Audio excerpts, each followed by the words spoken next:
Gather round friends and spare a thought for the brave souls who paid $700,000 for Brody Grundy. It started with the double ton of glorious sight, 200 points on a magical night. Owners were dancing, ranks shooting high. He's a season keeper. They proudly cried. The cash kept climbing, the hype grew strong. Nothing could possibly go wrong. Then round 11 arrived with the sinister grin, and suddenly the suffering would begin. The score update slowed, the panic increased. The premium feast became a famine at least. Oh, Brody Grundy, where did the points all go? We paid $700,000 for a premium show. Instead we're eating sadness with the side of regret, and round 12 hasn't even happened yet. From double times to misery, what a dramatic fall. The price tag was Ferrari, the score felt bicycle. Every owner staring at their phone in disbelief, trying to calculate emotional grief. A sub 100 landed like a punch to the face. Owners dropping rankings all over the place. The captaincy dreams now distant and blurred. His coaches muttered every forbidden word. Then the team sheets dropped on Thursday night, and somehow things got an awful lot worse in sight. Manage, they said, with a straight-faced grin, while SuperCoaches scream from deep within. A premium resting at that price point too? Mate, that's not what $700K should do. Oh, Brody Grundy, where did the points all go? We bought a premium rock, but got a horror show. 1 week it's glory, next week it's pain. SuperCoach got strike again. The app says rested, but my heart says why? As another ranking dream goes drifting by, and every owner sings the same refrain. Please don't make me trade again. But wait, reports are emerging. Round 13 approaches, and lurking in the shadows is Peter Lathams. Lathams in, Lathams in. Tell me this is not happening. Rock split, rock split. I don't think I'm equipped for this. 40% here, 60% there. That's the kind of news that fills owners with despair. Oh, Brody Grundy, we're begging you, please. Return to the giant that scored with such ease. Bring back the double tons, the dominance, the might, and save our broken teams from this terrible plight. Because we paid top dollar for premium delight, not restings and roll fears every Thursday night. The season hangs on every ruck contest won.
Hello, fellow SuperCoaches, and welcome back to SuperCoach Edge and another Friday night knockoffs.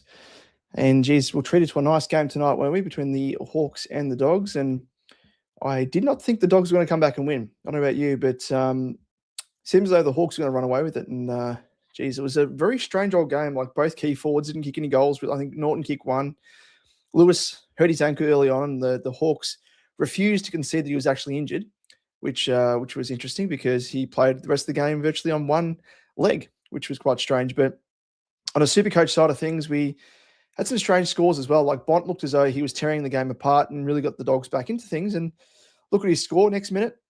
He's only scored, I think it was just over 110 on the cusp of 120, unless he's been scaled up. But a very, very strange game, that is for sure. But always a pleasure to have your company. As per usual, we'll get up the scores on screen in a quick jiffy, as they say. Who says? Who knows? But I'll say it.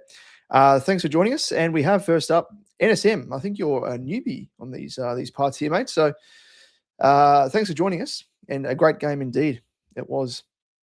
Grampians, that Nick Foote should be banned from umpiring. He's disgrace and maybe a bit dodgy. Now, Nick Foote, of course, the man who is aligned or no longer aligned with Sportsbet.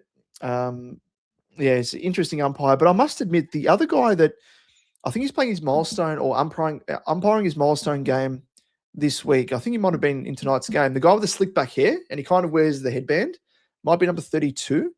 Very strange unit, that bloke. A lot of what about me, look at me type operator, and don't think he's much of an umpire, really. He makes some terrible mistakes, terrible calls, and I think he's umpiring his 400th game or something, so best of luck to him. You can umpire that many, I suppose, if you're a half-decent umpire, but as to what those standards are to be an umpire nowadays of half decency, who knows, if that makes any sense. Cheesy, how are you, mate? So good to see you again. Thank you, doggies. What for, Cheesy? Because you're a Dons man. So is it just in terms of the rivalry, I imagine, between the Dons and the Hawks? Because the rivalry between those two sides is almost on par with, say, Collingwood and Carlton, I imagine. So, yeah, you'll be reveling in their sorrow. Copperlocks, how are you, mates? Bulldogs, luckiest team in all the land. 6 wins by 6 points or less. Yeah, good point. Umpires' pets is a disgrace. I didn't think there were a chance at all. Honestly, I thought the Hawks would go end-to-end most of the time. Like, the Hawks concede a fair few points on a SuperCoach side of things to the Dogs do. I think I said the Hawks. The Dogs concede a fair number of points to opposition defenders, and I thought it was going to be looking that way early on. Like, the Hawks had so many disposals early in the game, and they were really controlling the game, and very strange that they didn't go on with it. I think the margin got out to a few goals, but the Dogs pegging their way back and clawing their way back into the game. I have no idea, again, how they did it, but yeah, it was a very strange game. And the Dogs, to come away with a win with some of their troops missing, and they had, I think it was McNeil going down early, obviously English as well, went down, looked like he was concussed, and thankfully came back for the Dogs, and for him as well, looked like it was, if it was another concussion, he would have been out for a fair while, given the fact that he has copped a few in recent times. So good to see he came back. But yeah, they were a bit under the weather, that's for sure. Dan, g'day, mates. Hope you're well. Likewise, my trades this week are out. Carroll, Bruin, Flanders, in Bailey, Holmes, and Richards. 32.5k in the bank, mate. Very nice trade-ins. Zach Bailey, I think he's a bit of a smoky, just because of the fact that McCluggage is now out. Now, that was obviously announced after I had recorded my weekly podcast episode, because I would have made mention of the fact that Zach Bailey will, in my mind, go back to getting CBAs like he was earlier in the season. Without McCluggage, they need someone else to go into the middle. So I can see him punching out some nice scores, in all honesty. So I think he's a great buy, good value. I think Clug has been ruled out for the next 4 to 5 weeks, I read. So yeah, really nice option as a replacement for Flanders. And if I had an extra trade up my sleeve, I probably would be doing that. So yeah, he's a very nice trade in there. And Holmes speaks for himself. Richards as well is a bit of a pod, I think. So yeah, a very, very nice player as well. Cheesy, 4 years of playing SuperCoach. Time to welcome back LDU for the 4th time. Mate, I'm very much the same. I haven't had LDU in my team for a long, long while, and it's probably because at North, before Shees was as good as he is, LDU was getting tagged week after week, and it'd be so frustrating to own. But now he has that freedom, gets off the chain, and looks incredible. Love it. G'day, bros. How are you, mates? Grampians. It's always a toss-up each week as to whether Nick Foote or Jacob... Yes, that's the dude. That's the dude. Jacob Mollison are going to ruin the game. He is... I don't know what you could describe him as, but both of those guys there. And the other dude as well, number 22, I think it is. Blonde hair, slick back. It's always this dude with the slick back hair. Like, you can just see aesthetically they are full of themselves and they're out there to really peacock themselves instead of doing their job and being a half decent umpire. Grampians, that was horrific tonight. Umpiring was terrible. Yeah, mind you, the worst of all time, that non-mark to Mitch Lewis. How much longer did the bloke have to hold the football in order to claim it as a mark? He could have still kept hold of the footy in one hand and made himself a cup of tea because he held it for that long. It was just ridiculous shit. Ridiculous. So pretty piss poor there. I mean, they would have got a goal off the back of that Hawthorn and would have turned the game on its head. But hey, no, it's a non-mark. And this is coming from a Carlton supporter. So no skin in the game. Crazy shit. Anyway, 61-10 Bandit. How the Dogs umpires pets. You had the umps all night and still couldn't win. I think you're a Hawks man by the sounds of it, Bandit.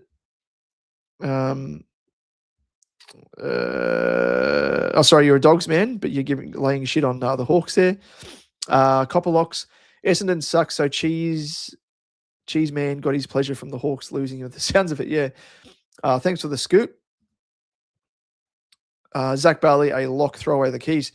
Yeah, I mean, that's just my opinion. I can't really see, I haven't really had a look, must admit, in terms of the CBAs in recent times at the Lions. Let's get it up on screen now. We can speak to that. And we'll go through, of course, the scores from tonight's game.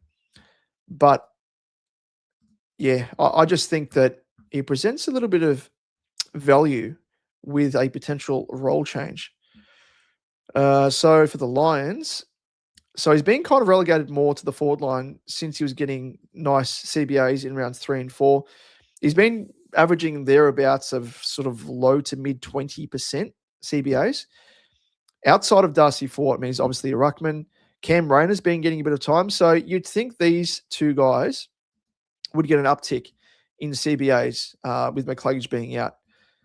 Draper's a ruck. Ashcroft is still, like, he's getting enough CBAs. Normally he's averaging like high 60s, low 70s, sometimes mid 70s. Lockie Neal's not going to get any more.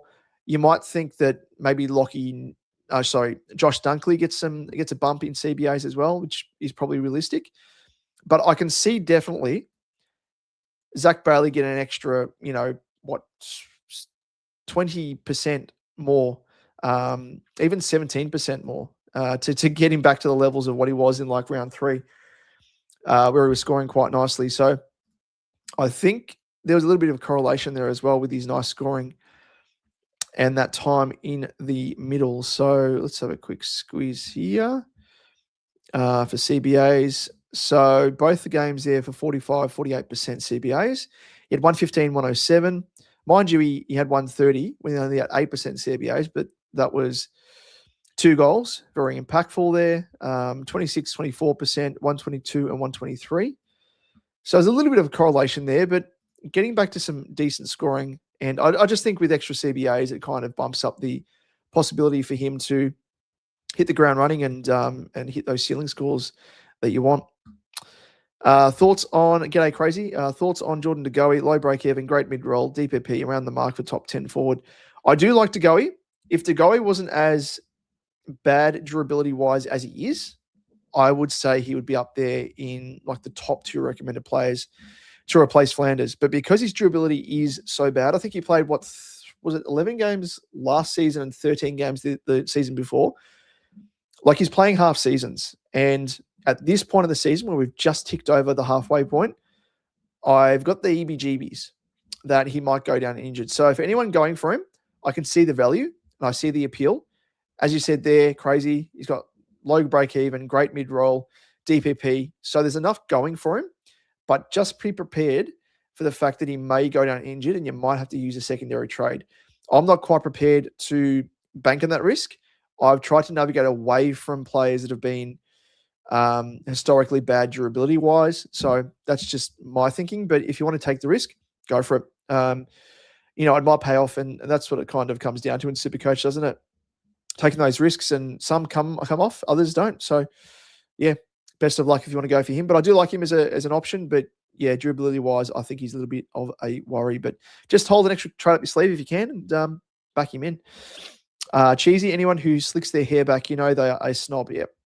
I've never thought in my life, like, I don't know about you, but like when I was younger, you get out of the shower and like you slick your hair back, that sort of stuff. That's what I used to do. That's just me. I don't know. I'm a freak. But I've never once thought, hey, I'm going to wear my hair in a slick back style. As you can see, I've kind of brushed it to the side. It's a bit of a sort of messy, spiky sort of setup here, which is a bit of a hair reveal here because you haven't seen my hair for most of the season because it's been underneath this there cap. But yeah, there's something to it. I think it's peacocking. But there's it's like criminal profiling virtually. And the umps are criminals, aren't they? Some of the times you could say. Grampians will day after his bye, anyone game. Yeah, another guy who's, a great player and SuperCoach wise would be a very nice pod, but durability wise, again, I just couldn't touch him. No way. Copper, slick back hair is cool as fuck. He's just a flog though. Handy VC gone C. DCAM will be embarrassed again. Yep, I think so as well. Copper, I agree with you. And someone, rightfully so, they mentioned in the comment section of my I'm the Captain Now, the top 5 captaincy episode that I released with regards to DCAM and why I thought Gorm was a decent option. Like, he's my second best captaincy option for the round, behind Butters, which I'll get up on the screen in a moment. But he mentioned that, like, last time Collingwood are conceding, I think, the second most points to opposition rucks over their previous 10 games. Yes, one of those games does include Brody Grundy's 202, whatever it was he scored. And that was against Oscar Steen when DCAM was out. But you look at DCAM, when he's returned from injury, he's conceded 132 to Bailey J. Williams. He's in a different stratosphere in quality terms compared to Gawn. And he also conceded a 105 to Tim English, who I think played about just over 70% game time and was being managed on return. So if he played closer to the high 70% as a kind of what he does normally, he realistically would have gone around about 115, 120, which is, again, another decent score and a captaincy score at that. So I can see Gawn being a very, very nice captaincy option. It's just a bit of a hassle he plays the last game. But for me personally, I'm going for Butters VC, which is mid-round. And then, banking on Legoni, Miso Gorney, if Butters does not get the job done. But I like Heaney as well. He's my new recruit in my team, so I'd much love him to absolutely go bananas as well. Copper, you've said DeGoey and Day are great players. Don't trust him in my SuperCoach team. No, yep, agree there. Daniel M5L, I'm going rogue and putting the C on LDU 113 average at the venue. And I just think the form he's in and his disposal efficiency is improving. Feel he's due a nice spike score and does have a decent 155 against Freo. Yeah, I just think that in current form, in terms of Freo, they're hard to score against. They're unstoppable. But yeah, he's a very nice option. I think, as I said, with Sheasel commanding most of the attention now from the opposition, it just allows LDU to go about his thing. And he's a bit of a contested beast, decent disposal of the footy. So someone that, he's always in conversation, I think, in some respect of being a captaincy option. So I don't mind him. That is for sure. Let me just get up where is it? The captain's top 5. If I can get it on screen. Okay, that's not going to work. What is it doing? Here we go. Nope, that's not it. There we go. I think this is it.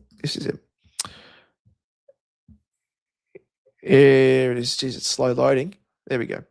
So that's my top 5. For those people that haven't seen the top 5 video, go and check it out from the explanation of each player. But Baz, I think, was pretty unlucky in terms of the weather playing against him because it was a bit of a scrappy game.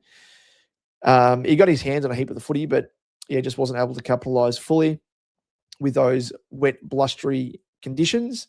Butters against West Coast, I think, he's able to score quite well historically.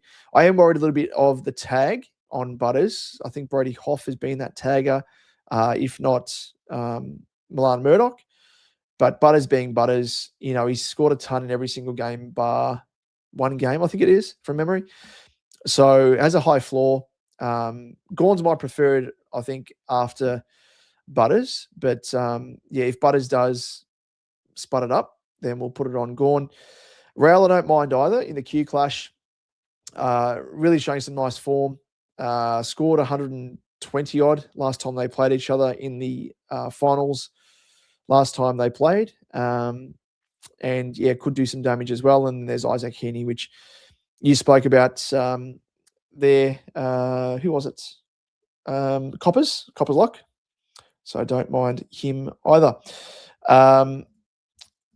Kate, g'day, Kate. How are you? Hope you're well. Hope you're feeling well. And great to see you as per usual, jumping on for a little bit of a yarn on Friday knockoffs. A great game indeed. And yes, you're a Hawks lover. Can't kick 17 behinds and expect to win. Yeah, it's always frustrating when that happens, doesn't it? Because it's, it shows that they've got the quality to win, but they're just not getting the job done. And they left the door ajar virtually. Let me just pop the light on so I'm not in darkness. And it means that you kick yourself out of the game virtually. So frustrating, but it's tail of the tape for the Hawks. They've been a bit up and down, unfortunately. G'day, Alan. How are you, mates? Going well. Hopefully we had a great start to the weekend. Love Dale. Well, with that, let's get into the scores, shall we? And hopefully they have finalised things with regards to any scaling points. If it lets me even share the screen, there needs to be an easier way on this StreamYard. You make it awfully difficult. Okay, there we go. So your Bailey Dale with a 122. We'll go start with the Dogs. Ed Richards with a 109. Bontempelli. So it was a very, very low scoring game for the side that won, which is very, very interesting. Like the team that lost scored more SuperCoach points, which I thought is interesting. But I mean, they kind of got the win at the death, the Dogs. But given that, I thought there would have been more scaling points, especially for Bont. He stuck out to me in one of the rare occasions where he actually hasn't scored as well as what I thought he would. It's very, very strange. Let's extend out that screen just so we can see it a bit better. There we go. So Richards 109, Bont 106, English 104, which a valiant effort considering that he almost went off concussed. Sanders with a 99. Again, he's getting it done. I think he's going to be a top 6 forward, honestly. 23 disposals, 99 point. The only thing is that he doesn't really have much of a ceiling in his game as yet. But he's consistently near enough to the ton mark every single week. Bramble 89, Selwood 87. For anyone that held onto him, good old Selwood, which I sold him 2 weeks ago, and he's scored 80s the past couple of weeks. So I don't know if anyone else is out there in the same boat as me, but frustrating. Moving on to what's his name? Artie Jones, 56. Fraser's a very frustrating player. It looks like he's going to break out in any given week and then just goes back to being ordinary. Trelaw, 44. What a fall from grace for him. Butterick as well. He's fallen back to the shit scoring that he had when he was at Gold Coast. For the Hawks, Jai Newcomb pigged it up. Absolutely snout in trough, as you can see there. 36 disposals, 136 SuperCoach points. Jarman Impey with 29 disposals, 123. Will Day on return, or second game up, 122. Sicily, a 113. D'Ambrosio, 106. Lloyd Meek even with a 102. And Ward getting it done. He just seems to be racking up the pill every single week as well, this youngster, and getting it done. Who else we got there? McDonald, 49. The youngster, Perez, 51. For anyone that has Dylan Moore, only scored a 67. And that's about it, I think, in terms of relevancy. But there you go. And scaling points-wise, so Bont was scaled down 9 points. As you can see there, the second last column with little scales next to the time on ground, the clock. That's probably one of the few times Bont has been scaled down points. That is crazy. Craziness. on the waters tonight, ladies and gents, because I've ran out of Pepsi. Or is it Crystal Pepsi? That would be a plot twist, wouldn't it? But. Let's continue on with the comments. Broads, I threw up a post on Twitter and tagged you in it to get your opinion on it. I've gone Flanders to Heaney, Rechko to LDU, Lindsay to McDonald, only 1.7K in the bank. Don't know what my next move should be. Let me have a look, Broads, because I might have missed that. I don't know if that was on my personal account or on the SuperCoach Edge account, because I'm sure I would have seen it. Either or.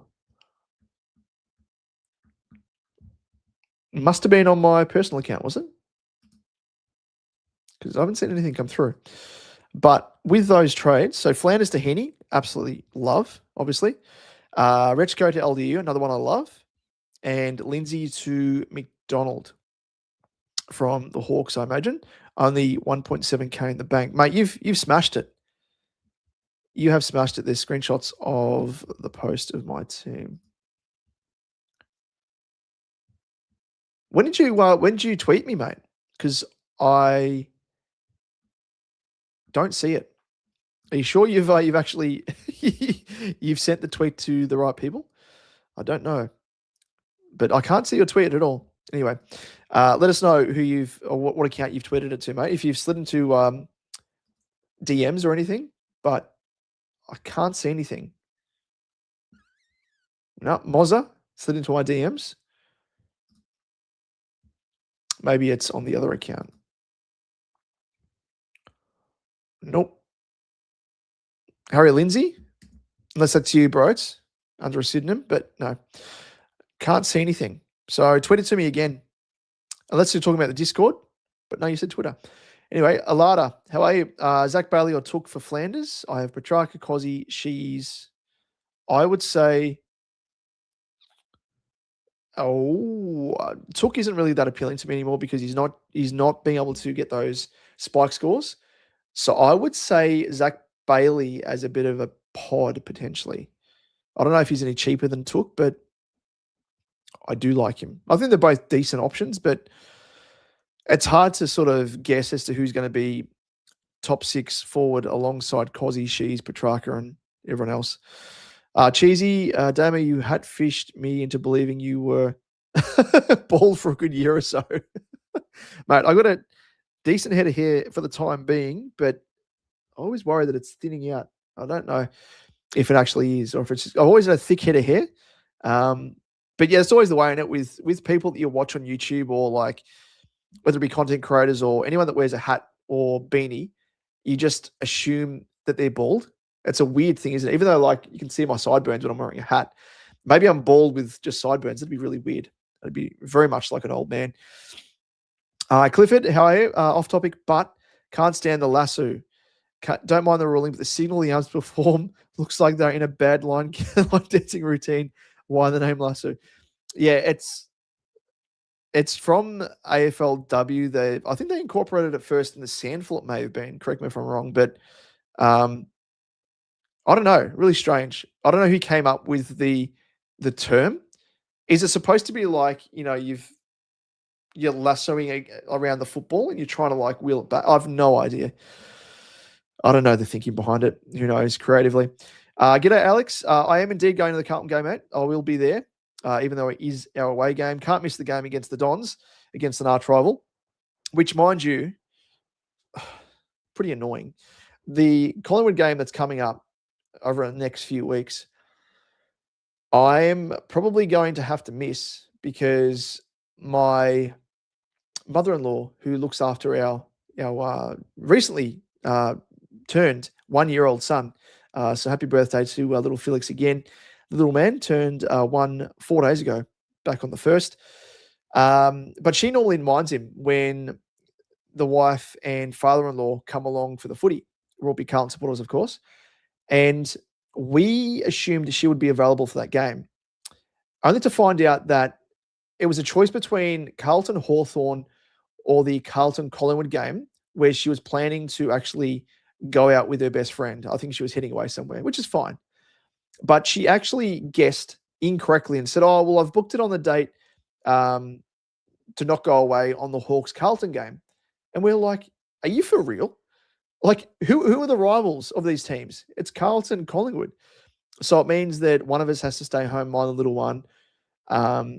So I'll probably just really fall on the sword and say to my wife, because she was unable to go to any games last season because we had complications with regards to the pregnancy. So she had to stay in hospital for a little while and unable to go to games. So I feel as though I owe her one. So hopefully she can go along and watch the game and come away with a win against the Pies for the first time in ages. But yeah, just one of those frustrating things. So what can you do? What can you do? But anyway, I'm going to the game this weekend.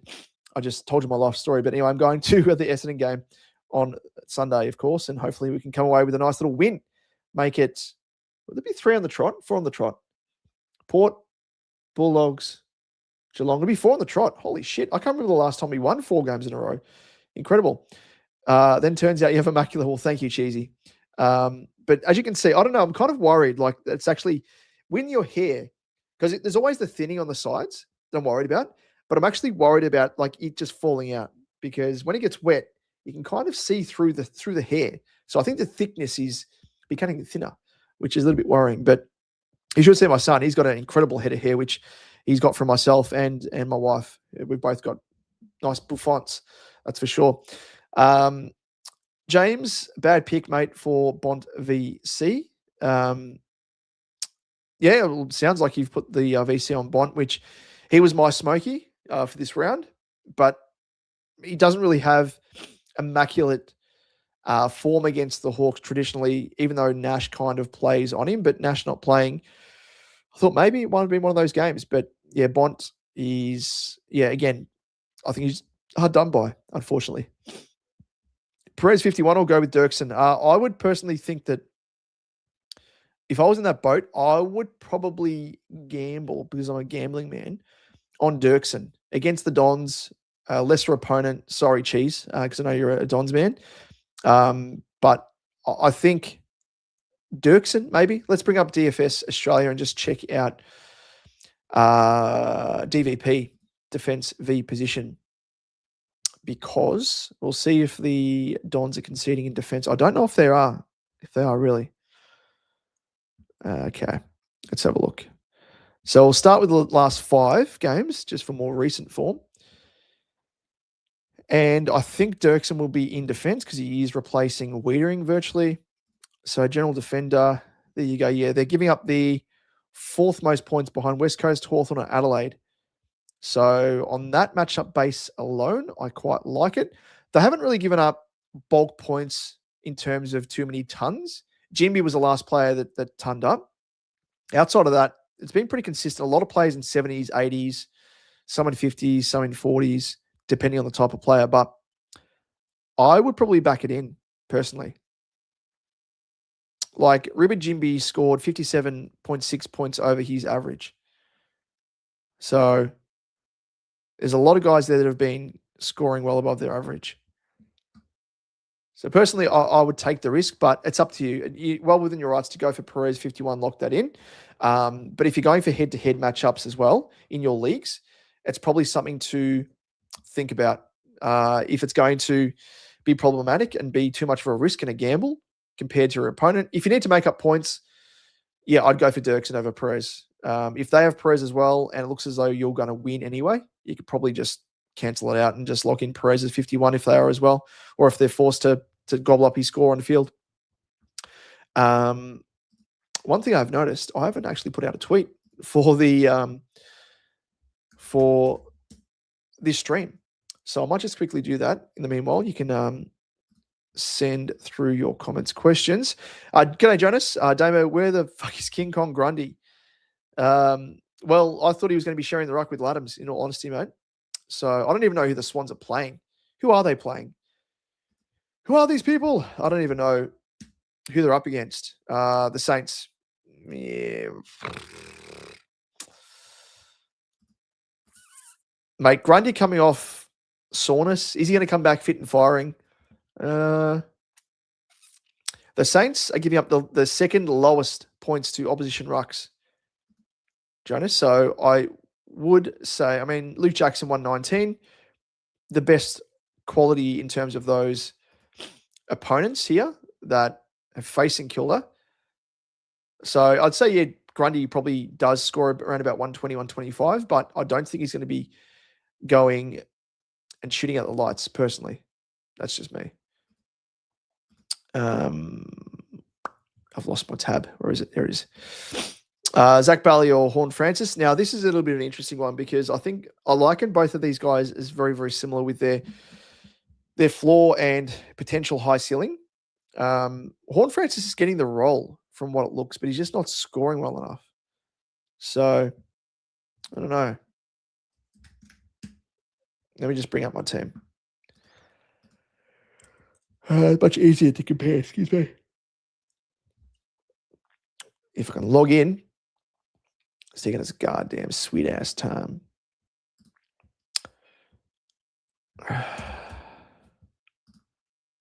Can't SuperCoach. Why are you loading so goddamn slow? Here we go. We're back. We're back, baby. So who have you got there? So Zach Bailey or Horn Francis. So Horn Francis, 443.3K, faces West Coast. So a great matchup.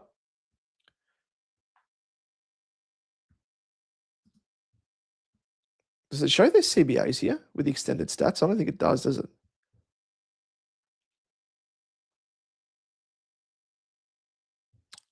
I thought it did. Or am I missing it? If they don't have it, like SuperCoach, what are you doing? What are you doing? Let's have a quick squeeze here. Yeah, he's getting ample time in the middle, so he's just not capitalizing, Horn Francis. So, again, a tough one. Flip a coin. I reckon you could go for either or.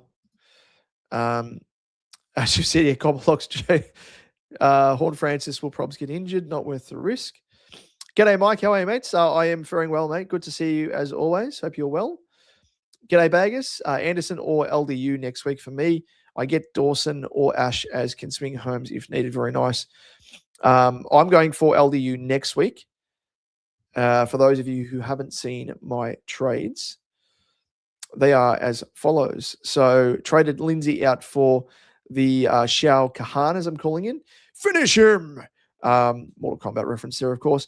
Richko, who I'm still unsure whether or not to punt Richko or Anderson.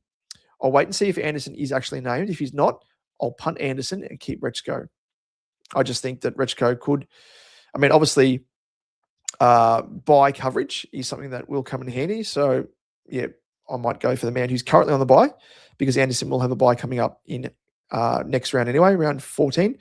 So, Richko for Rail, which could be Anderson for Rail, and then Flanders for I Dream of Heaney, which I don't need to now because I've got him. And I switched Petrarca back to the forwards. He was in my midfield for a week randomly. But I do like those trades, mate. LDU. He's coming in for me next week, and it means that I have a full suite. It's annoying because I'll have Sata sitting on the bench, and he'll be literally a loophole if need be, but he's scoring well enough without Brad Scott there, of course. Recent screenshots of the SuperCoach Edges DMs. Where are they, mate? I haven't seen. I cannot see them. Let me have a look again. I've only literally got message requests. Hold on. I didn't even know this was a thing. Message requests in Twitter. No way. So apologies to Kyle Hager, who sent me a message 11 weeks ago that I missed. Likewise as well, Hawk Baby. Geez, he was number 2 overall last year. Apologies, Crypto Oz. Then another one, Pappy King, back at the start of the season saying he was keen to get involved in some cash leagues. Apologies, mate. I feel like an arsehole now. Here we go. For some reason, it's gone in hidden. You've been filtered to the bots, bros. Literally. I've got like all these bots saying marry me, kiss me, or pass. High SuperCoach Edge, some, OnlyFans type model. Crazy. Let's accept you, bros, so that I can see. Let's get back. Alrighty. I don't know if you want me to flash your team up on screen, bros. Let me know, because I can do just that. Otherwise, I can have a quick squeeze and speak to it without people seeing what I'm seeing. Perez was ordinary, gave away 4 free kicks. Can't see him keeping his spot. Get a rook, how are you, mates? VC Holmes failed. Trust Richards. Oh, well, he's still a gun. Yeah, Richards is a gun. He is a gun. And I think Richards, like 109, I know it's not the best captaincy score, but I assume that's what you meant, Rook, is that you've put the C on Richards. But he's a gun. Underrated player. G'day, Shane. How are you, mates? AKA, as I always joke, Jonas 2.0, even though it's not you, Jonas. How about our boy Genghis last night? Genghis, AKA Xiao Kahan. I've got to get a soundboard up so I can just like play all these sounds and don't have to mimic them terribly. Finish him. I don't know. It's not very, very Shao Kahn, but you get it. I might have to get it up on my phone so that I can do it. Just have it on repeat. Finish him for 12 hours, like one of those videos and repeat. But yeah, a very great game from him. Like he actually looked impressive to the eye. I don't know if you saw the game, but really nice score. Defensively really good, but was able to also slice through the middle of the ground. There was one bit of play where he kind of slithered through and out of a dangerous situation and then pivoted back through to the corridor, hit up a Crows teammate who then kicked it down. I think it was Tex, marked it, and then played on, kicked the goal. And I'm like, that is literally Xiao Kahan's, aka Genghis Kahan's goal. Just incredible. So he'll keep his spot 100%. Looked really good at the level. Adapted quite well. Jonas in best 18 this week with 19 primos playing. 51 will drop out, so take Dirksen. Is that in your situation talking about, Jonas? Imagine so. But yeah, it may apply to whoever was chatting about going for Perez. Houseman. Perez 51, I'll go with Dirksen. Mick, I've gone Flanders to Raul at this stage, but can afford anyone. Do I stick with Raul? Yes, I would stick with him. I think he is, alongside LDU, the best value going around at the moment in terms of a player that I think will be a top line player in their line as a top 8 mid. So I think he's going to be incredible. I mean, just have a look back at the end to Raul's season in 2025. I can see him maybe not hitting those same heights, but I can see him almost pushing to that level. The game that he had back in, round 11 before he went into the bye, looked awesome. Really, really good. Yeah, his contested work is second to none. Loves a tackle, loves a cuddle. So I get around players that love a cuddle. Naturally, I love a cuddle as well. So, no. He's someone that I think is great value, and he's not going to be at this price point for much longer. So getting on him now will save a fair bit of money for you, I think, as opposed to going for him later. JHF might cop the Murdoch tag. A very good point. Very good point there, mate. He may. I can see West Coast doing that. And you're a bit of a West Coast man yourself by the looks of it, Mick. So JHF, Murdoch tag, and do they run with the Brody Hoff tag on Butters? There you go. Bit of nice insight there from you, Mick. Shane just got through about 240 grams of a 270 gram party bag of chook twisties. Pray for me, lads, mate. You might be shitting through the eye of a needle, as they say. The proverbial. It'll be coming out like hot lava. 270 grams. The party bag. That's the massive one, isn't it? But it's one of those things. I think they are really underrated. It might be one of those polls that we have for, as we always do. We transform SuperCoach Edge into Supermarket Edge and do a bit of a V versus. We have 3 or 4 different options in a certain category. So maybe that's the one. maybe that's it. I reckon it would be outvoted in terms of people going for the original cheese twisties. But I do think the chook twisties, the chicken twisties, very much underrated. It's kind of weird. Like I haven't actually had them for a fair while, but very, very nice. I think underrated. Very salty though, and your fingers turn almost greenish compared to the cheese twisties, where they turn the cheesy color, the yellow or orange. But geez, what prompted that, Shane? Did you just have it in the pantry and you're just like, you know what? I feel like some chips. Let me just tuck in, and next minute, you look down at the bag and you've eaten most of it. That normally happens to me with Doritos. I cannot stop. Once I've eaten one Dorito, if I have a party bag of Doritos, I am virtually hitting the bottom, which is not good.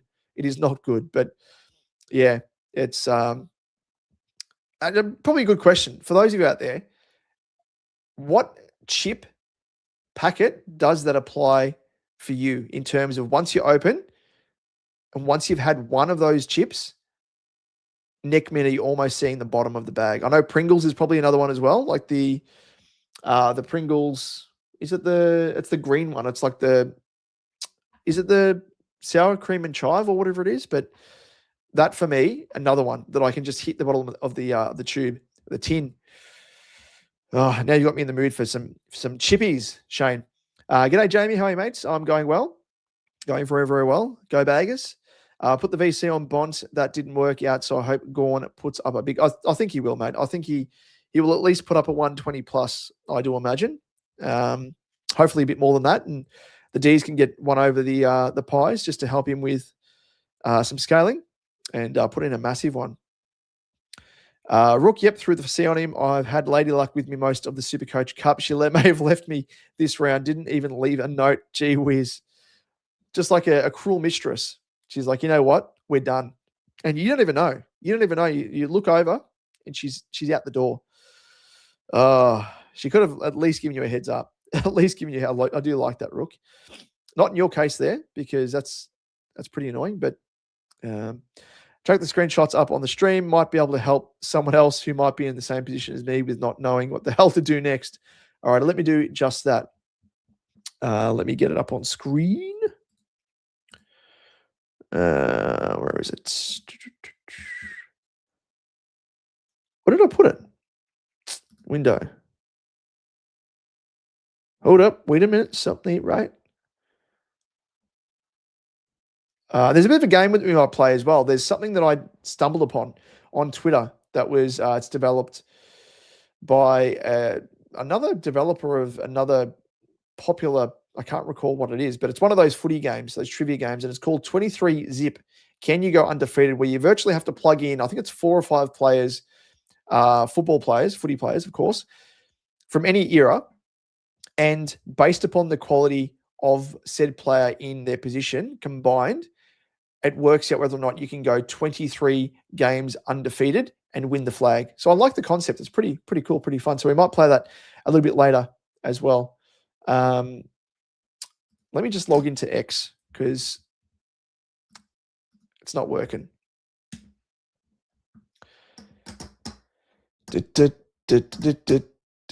Nope, that's not it.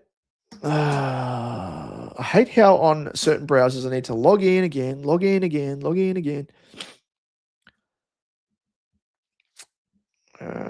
don't even know what my password is. We'll find out. We're in. All right, so we should be able to do this now. Oh, now I've got to enter a passcode to enter my DMs. It's me, God damn it. All right, here we go. Oh, hasn't come up. Why has it not come up? My word. What is with these? There it is. Okay, bros. Alrighty, so can we go from... Oh my God.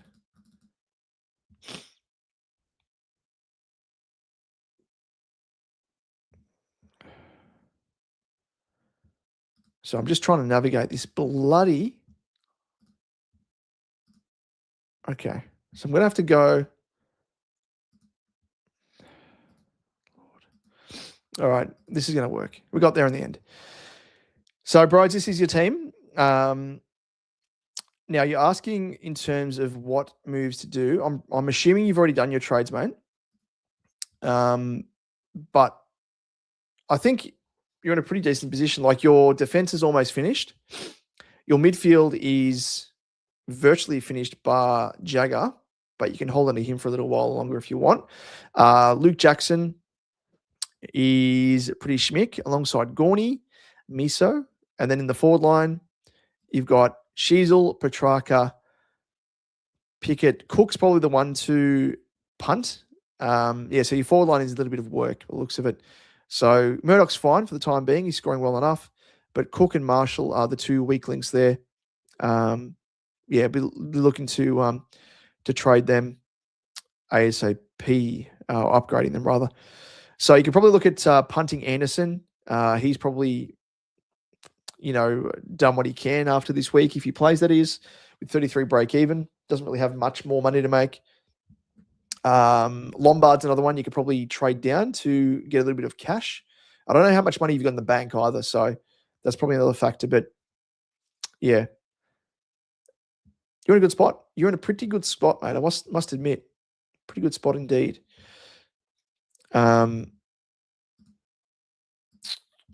Jamie, I'm bringing in Kahan next week for the bus. It was a mistake, but at least he's a handy price. He didn't play tonight, did he, Buslinger? No. Yeah, I brought him in as well. What's he made? 70, 80K, if that. So, yeah. Chicken for me. There you go. Hey, son. Hey, Dad. Jamie, barbecue shapes. Oh, yes, another one. That's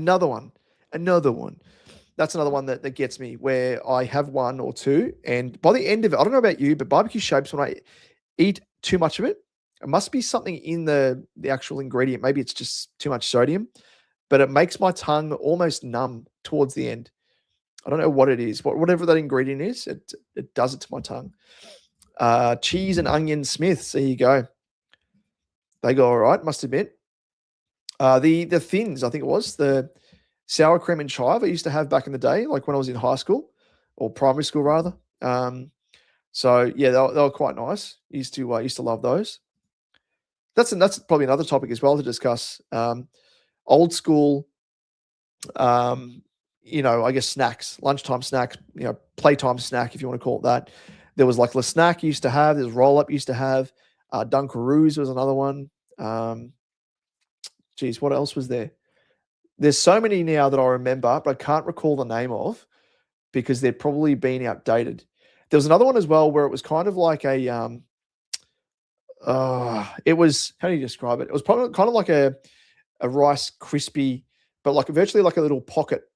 And it was like made of wheat or corn, and it had like a, what would you call it? Like a syrup or a icing in the middle, and used to bite into that. And used to have different flavors and different colors.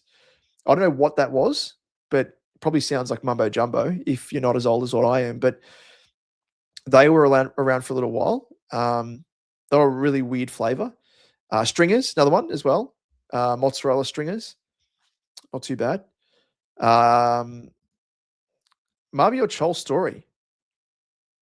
What's that story? Kumar. Are you talking about his upbringing? LCMs, yes, LCMs is another one I used to have as well back in the day. Always went down an absolute treat. Where are we? Oops, wrong browser. But I'll just show you my team whilst I've got it here. His Insta story. Okay, I'll get it up on the screen in a moment, mate. Pods. It may have been pods. Nah, the pods were they're like the little cups, aren't they? They're like the M&M pods, the Mars bar pods. No, it wasn't those. It wasn't pods. It was similar to that though. Like, do you know how it's got like the crispy base of the pod, and it's virtually like another pod on top of it, but it had like a gooey middle when you'd bite into it. I think they might have had it in like a cereal of some sort, but this was like in the, it would have been late 90s, I reckon. There was another one as well. It was virtually like a nougat type thing, and it was a space bar, I think it was called. And they were kind of marketing it as in like astronauts used to have it, or they'd have it when they'd be on their space exploration. Space food sticks it was. These ones here, let me get it up on screen. And they brought it back for a limited time. And I missed out. I bloody well missed out. But these I used to absolutely annihilate. It was so good. If I can share the screen, if it lets me. So this here. Let me know in the comments if you ever had this. It was virtually, like protein, milk, dairy-based thing.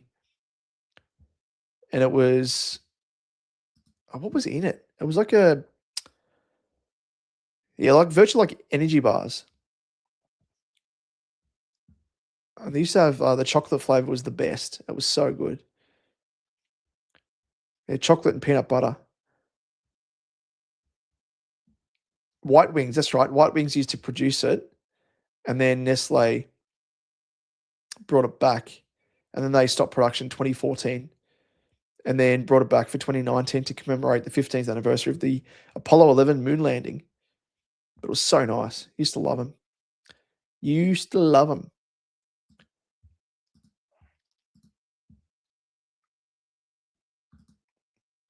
The Richmond players who kept grabbing a feel of the big Chol. Oh God, yeah, I remember that when he first started. That would have even back then it was a bit of an issue, but if you did it now, geez, you'd be absolutely done, wouldn't you? Absolutely done.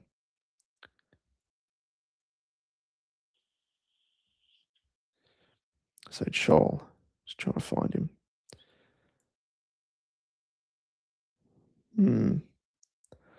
Marbio Chol. What's his Insta? I can't even find him. There's a fan page, Get Choled. I don't know what his Insta handle is, mate. It's not coming up. I wasn't a fan of the space food sticks, like a bendy Kit Kat gone wrong. Yeah, I think it was acquired taste, must be said. Search up Marbio Chol. I've done that, mate. It's not coming up. Or I misspelled it. I may have done just that. I did. Apologies.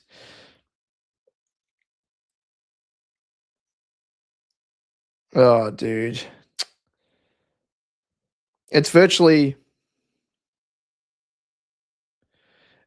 someone being an absolute dickhead to Mario Chol. Calling him a lazy little maggot, piece of shit. Yeah, pretty shit. He goes, you can talk shit all you want, but don't be like this guy. And the bloke's got a kid in his profile pic. Like, come on, mate. I love how he's tagged the bloke as well. Dennis Scholl, yeah. That's what his handle should be. He should change it to that. Yeah, but pretty shit. The bloke was being racist to him, so yeah, you kind of draw the line there. He changed. Yeah, of course he would. He should deactivate. Dude's either deleted or put his account on full private already. Yeah, got this prick. Anyway, now the game I wanted to play, ladies and gents, and we might do some trivia as well. You know what? We'll give it a go. I might employ ChatGPT. Let's see how good. We'll test it out for some SuperCoach trivia. Oh.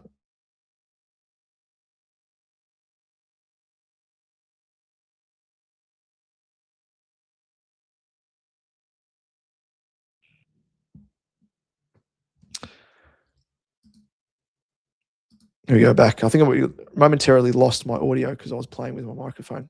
Keep your hand off it, mate. Yeah, his name is. Oh, really? What a dumbass. Yeah, absolute dumb prick. Anyway, um, let's bring up this game. Let me just grab the link to it, and I want to do it with all of you. So virtually, I want to get your opinions. No.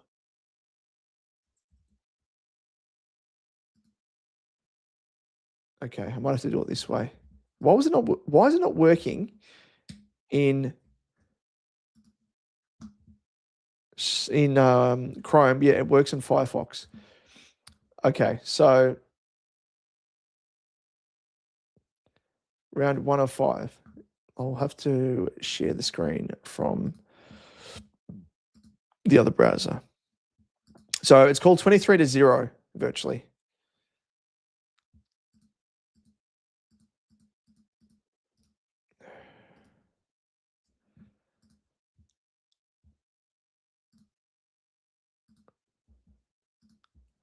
Okay, this should work, hopefully. So choose your mode. So how do you want to build your all-time AFL side?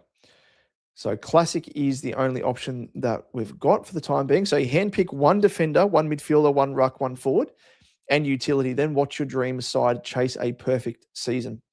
So I'll do this. So forward. Wait, I'll do. Oh, is it just? It's just random. I thought we get to like add them in. That's frustrating. So we've been allocated Frio 2000s. Oh, no. Okay, I get what you mean. So we get given a club and we have to choose a player from that era and that club in a position. So you can do them all from the same team and the same era, or we can change it up. So first up, we have Adelaide of the 2010s. Who would you add in this team? I think Dangerfield is probably one.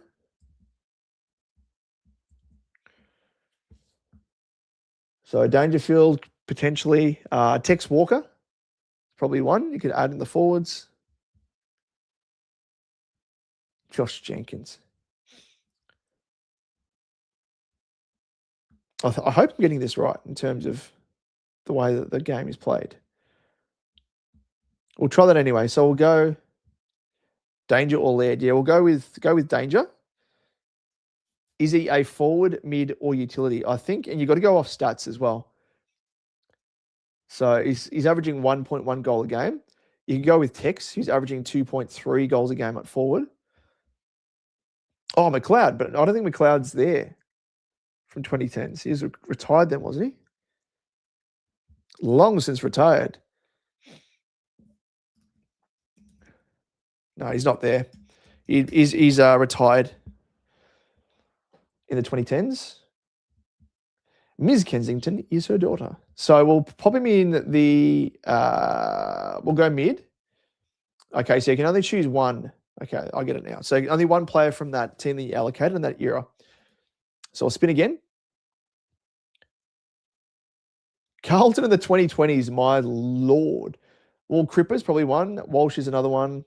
Charlie Curno's 2.6 goals a game.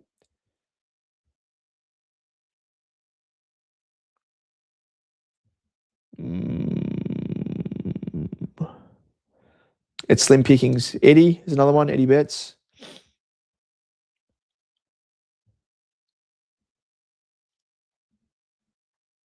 Yeah, slim pickings here. I reckon probably Cripper or Walsh. Or you could go one of Harry or Charlie, Coleman medalists. Oh, yeah, you could go Wiedering. That's a fair point. Wieders. Mulligan. You could go Wieders. All right, we'll take votes, ladies and gents. Who do we go? Do we go with one of the key forwards? A Brownlow medalist, dual Brownlow medalist at that in Cripper. Walshy, rising star. Yeah, I think it has to be Cripper, honestly. I reckon we could get a decent fullback. I mean, you could probably get like Cripper would be our utility because we've already chosen Paddy Dangerfield in our midfield. So we've kind of stuffed ourselves over there. So we'd have to put him in the utility. Or do we put Pito on the ruck? Or do we bank him one of the forwards? Remember as well, there's these two guys are column medalists. You'd go with, I think it goes by stats as well. So Charlie would be the one you plug in, averaging 2.6 goals a game. Okay, 2 votes for Cripper. 1 vote for Weeders. We'll get 1 more vote and then we'll plug her in. Cripper it is. So he goes in utility. Spin again.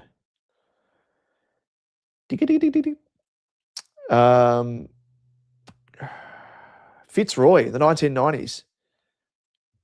Lord. Oh, sorry, Hunter, we've missed you there. Is this very blurry for you as well, by the way?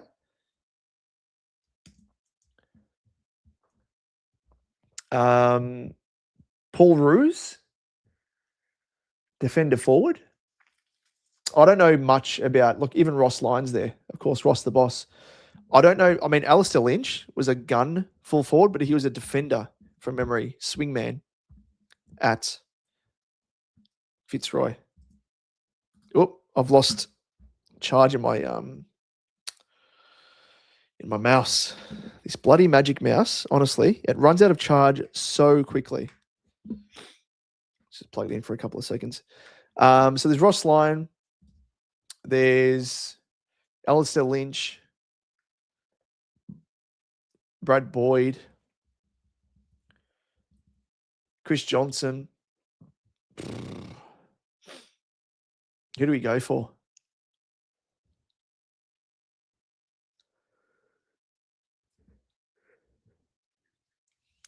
Darren Wilden. Lynch maybe, but Roos was better. Yeah. It's not effing umpire stats, though, is it? No, it's their averages for that era, I imagine. Roos up forward. I think I've got to go Roos. Even though he's not a supreme forward, he's only averaging, like, going by these stats, 1.1 goal a game. That's kind of what it goes by. Yeah, at the time, Roos. I think you got to go for Roosy, don't you? All right, we'll lock him in. Because we can put him in again, in defence or forward. So does Roos go up forward or in defence?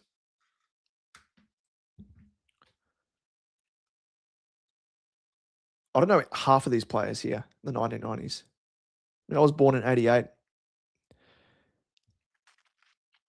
Yeah, so do we back ourselves in to get a better forward or a better defender, do you think? We won't know, but...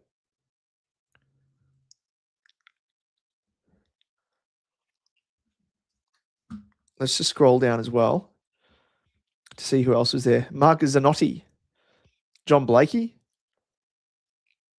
Jared Malloy, Richard Osborne, Simon Atkins. We can't, though, because we've already got a mid.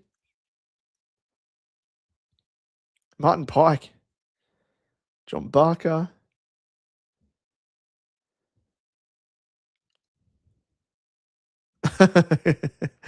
As I always say, Hunter, vintage. You have the vintage variety. That's what I will say anyway. Better defender. All right, we'll go with Roosie as a defender. This is out of my era, so I don't really, can't comment. Alrighty, let's go to the next one. So we need a ruck and a forward. Oh, look at this. Look at this. Oh, West Coast of the 2000s. You're right, Jonas. You were right.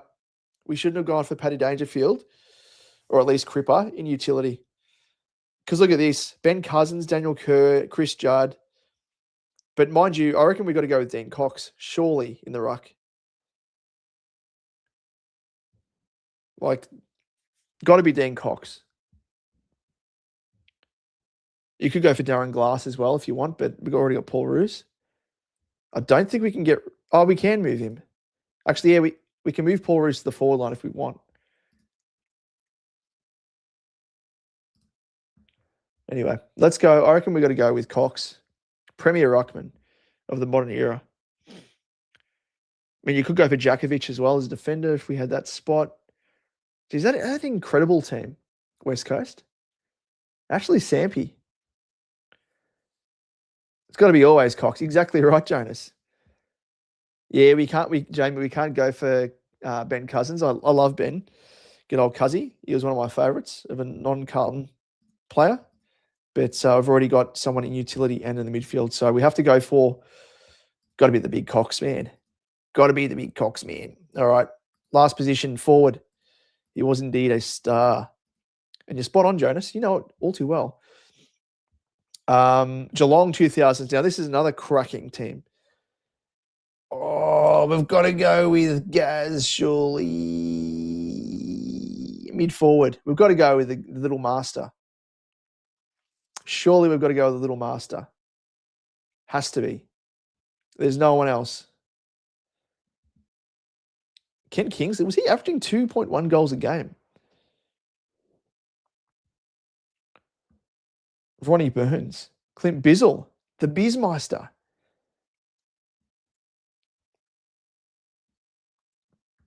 Which Ablett? Do you want Nathan Ablett? No, got to be the little master. We'll pop him in. Let's see how we go. Ooh, pretty good. Pretty good. We won 22 games and lost 1. That's not bad. That's not bad in our first attempt. Don't mind that. What let us down, do you reckon? I reckon probably Dangerfield, I reckon, the midfield. At that point, he was only averaging 22.7 disposals. Not quite at the height of his powers.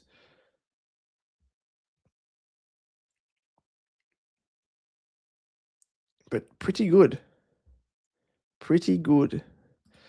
Whilst we're here, where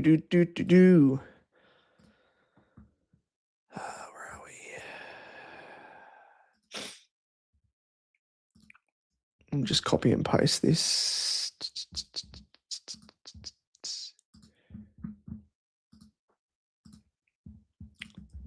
Touche.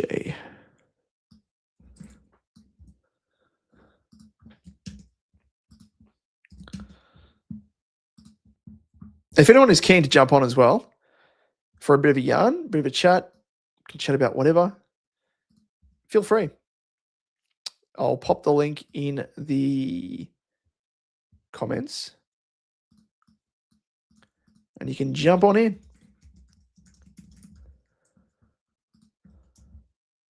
There we go. There we go. We're in. Ads definitely lost to an inform estimate. The only way they can win is if you make it up. Very good. Very good. Very good indeed.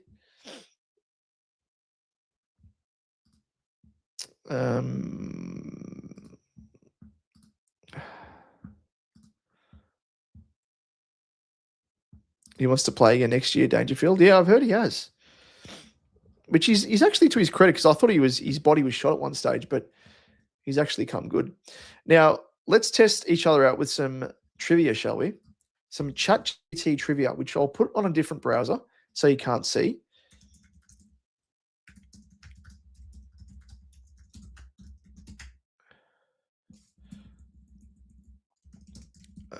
Multiple choice.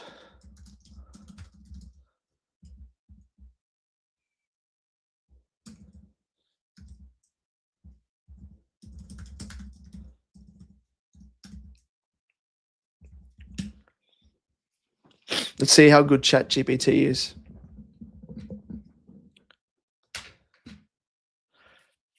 It's gone too basic. It's asking like how many players are on a standard SuperCoach team list.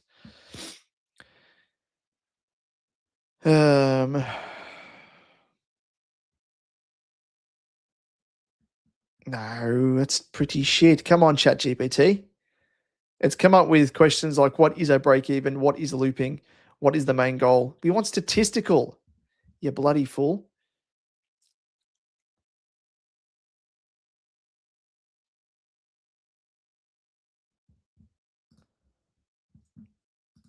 Okay, level these up into a quiz format. Sorry, ads. I can put on my hat. Shall we? I will balance it precariously on my head, like so. Oh my God, ChatGPT has like a full thing. Segment title ideas. We have Supercoach Showdown, Cash Cows and Captain Calls, Donut or Genius, Supercoach IQ Test, and Beat the Coach. Now, this is the format. Structure, 10 to 12 questions. Use the best ones below. 3 answer options, A, B, C for faster pacing. 5 seconds per question. Keep the score live. Scoring twist ideas, +1 for a correct answer, -1 for a howler, double points for last 2 questions, clutch time. Okay, I know what this. All right, so I have to say this. It's giving me a script as well, so bear with me. It says intro script, high energy. All right, it's time to separate the casuals from the coaches. This is the SuperCoach Showdown. 10 questions, no Googling, no answers, no excuses, and yes, I will absolutely judge your answers. The questions, entertainment style. What's the holy grail of early SuperCoach strategy? Is it A, picking your favorite players, B, cash generation, or C, vibes? If you said vibes, you're already 40K rank. Of course, that would be cash generation. Now, there got to be better questions. Come on, ChatGPT. What is this? You absolute numpties.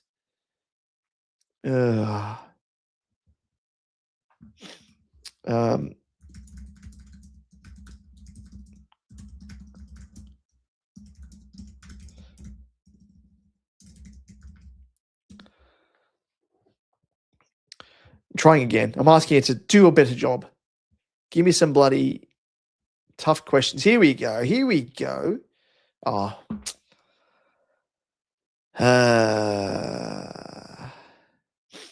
Okay. Question 1.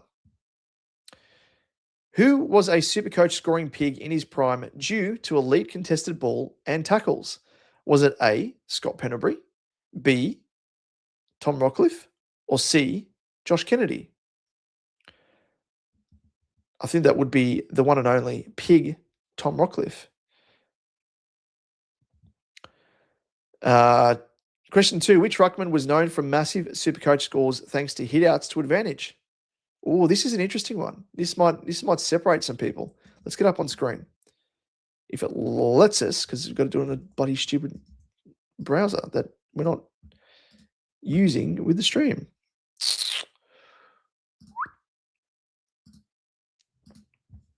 Okay. So you can see him on screen here. So which would it be? Sandilands, Cox, or Goldstein? Hitouts to advantage. Has to be between Cox and Sandilands. Who is it? Zero Hanger has some pretty good games on it. I might have to go and check out Zero Hanger, mate. Is it Sandilands or Cox? That's the question.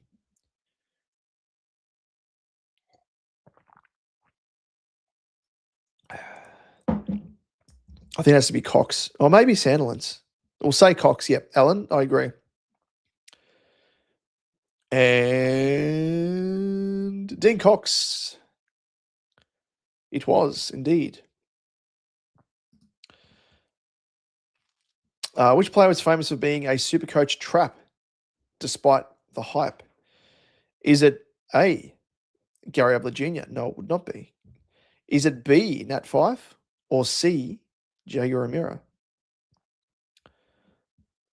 Well, you could probably mount a case for Nat Fife. Towards the back end of his career, getting bloody injured all the time, but got to be Jaeger O'Meara.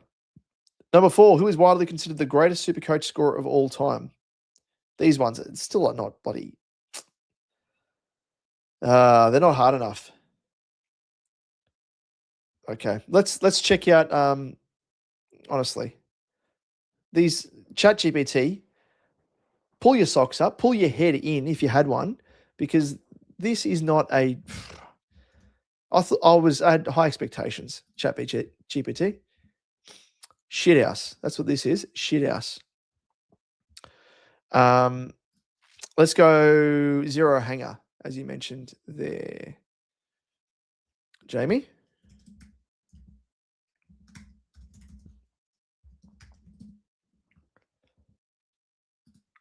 Here we go. AFL trivia quiz.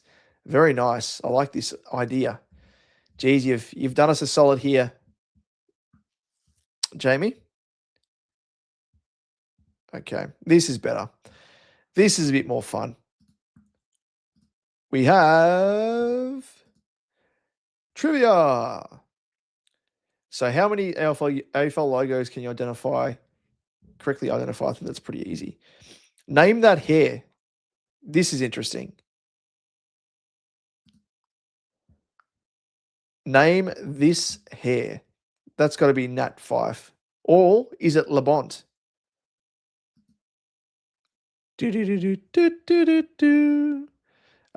Meanwhile, before you get your answers, Jonas, how many trades and upgrades do you have left? 9 trades with 2 upgrades, but only enough for cash for 1 upgrade anytime soon. Too many dead rooks. I thought you might run into that issue, Jonas, looking at your team, but just bide your time and hopefully that some come back from the dead. You can make some dosh, but I've got 10 trades and 3 upgrades to go. Man Buntumpelli. Labont? Yeah, I'm going to say it's Labont. It's just look at the corner of the eye there. Or could it be Fife? No, it's got to be Labont. Man Labont.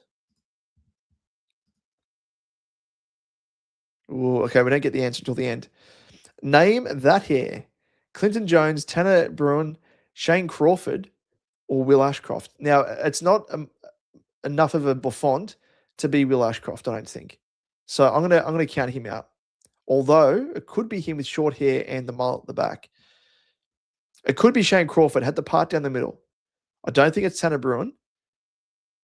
It could be Clint Jones. I'm going to say between Shane Crawford and Clinton Jones. I'm going to say Shane Crawford with that part. And it's like more of a peroxide hair as well.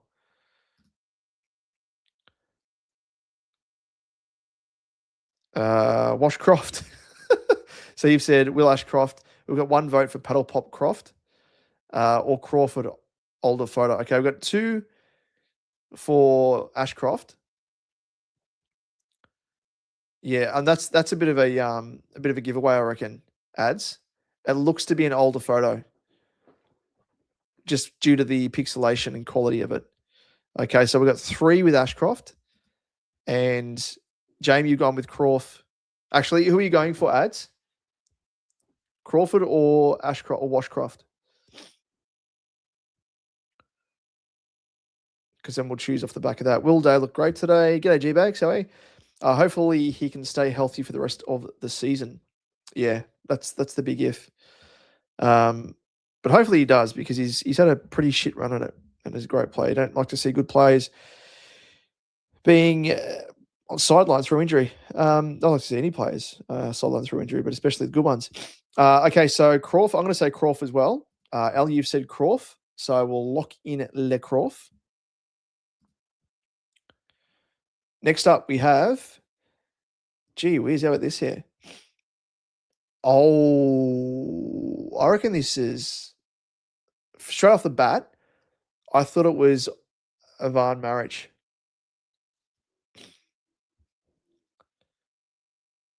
So is it Ben Dixon? This is a bit of a harder one.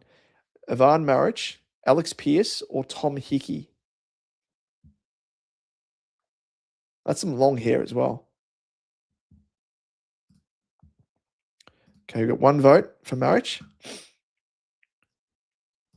Kaylee, you said Crawford as well. G-Bags, that second half fade out from Wizard needs to be studied. What the hell was that? Yeah, you completely went missing. He was on the bench for about, I think it was well over 5 minutes as well in the last quarter. They couldn't get him on. I got 2 votes for Maric.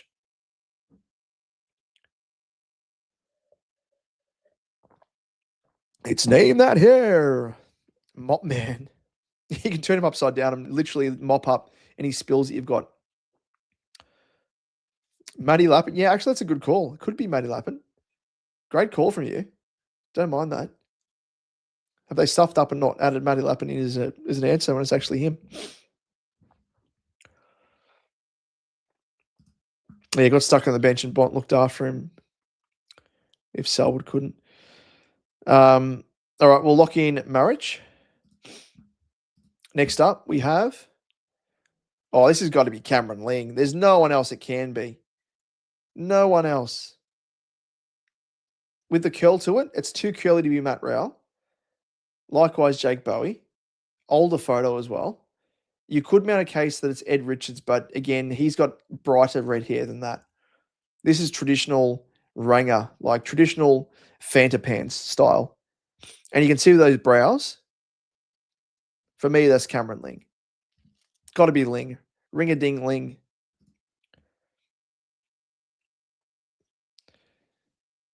Add in your answers now. Ring-a-ding Ling. Let's play some background music, shall we?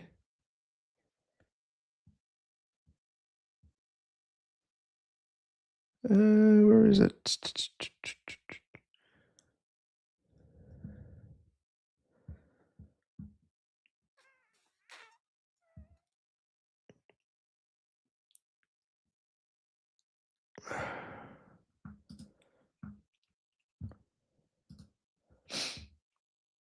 Add some music in. We'll play the round remix again. There's a bit of background music. It's already get flagged for copyright. Once it lets us. Alrighty. What have you all said? Ling, the Pixels, and the Ranger. Scream Ling. Yeah, Lingy. Matt Rowell did have long curly hair stage at one point, but I think it's long. A Ling. Yep. Ring-a-ding-ding. You've reached the Ling. Very good. Let's lock him in. Ling man. Name that non-hair. Gary Ablett, Nathan Eagleton, Paul Chapman, or Mill Hanna. I think that's got to be Gaz, looking at the brow structure.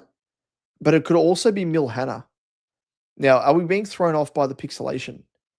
Because this could actually be a really bad quality.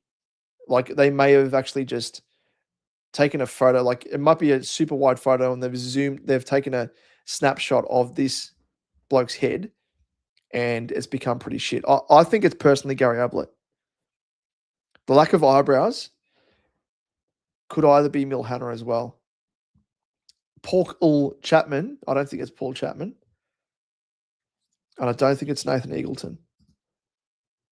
Oh, here we go. Yeah, it could be a super crop photo. Yep. Could be a massively wide photo, and they've taken 3 pixel size. That's why it looks like it's bad quality. So we've got 1 vote for Chapman. Gablet. Yeah, I think it's Gablet personally.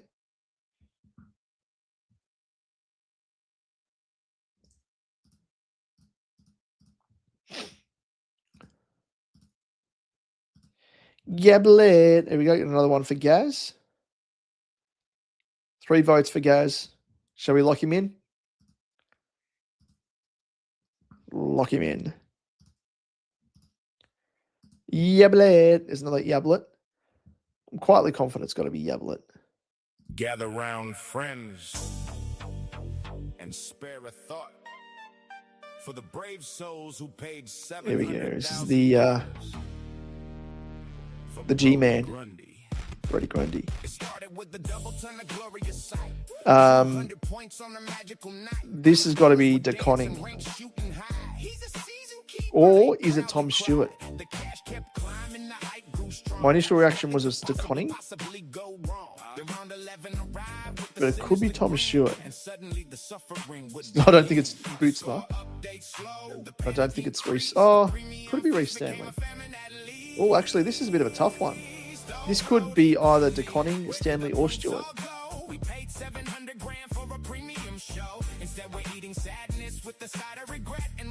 Okay. Yep, DeConning.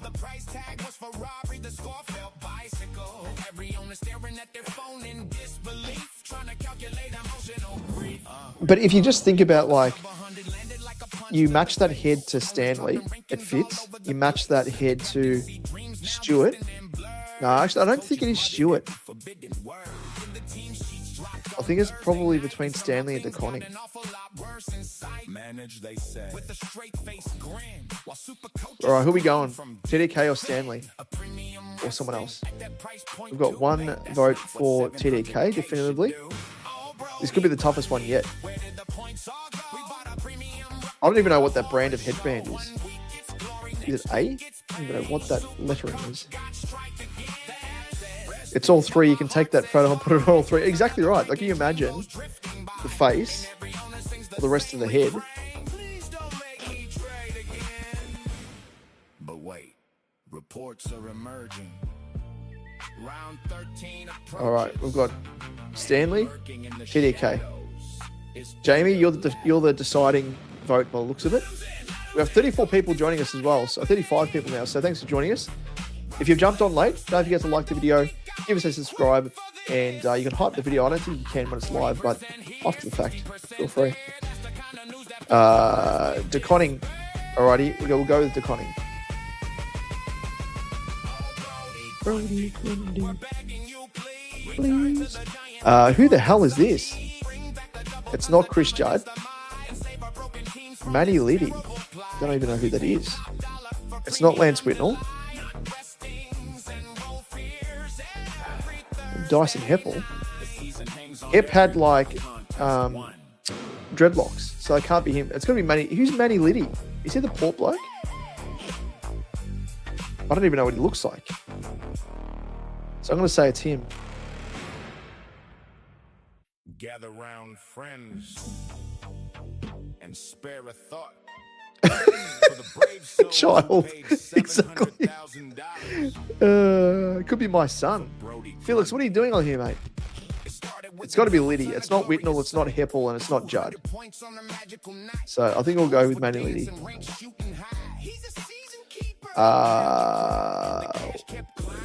I'm thinking of Marty. It's not. I don't think Franklin's ever had that hair before in his life. Or it could be Bruce, Juicy Brucey Rivel.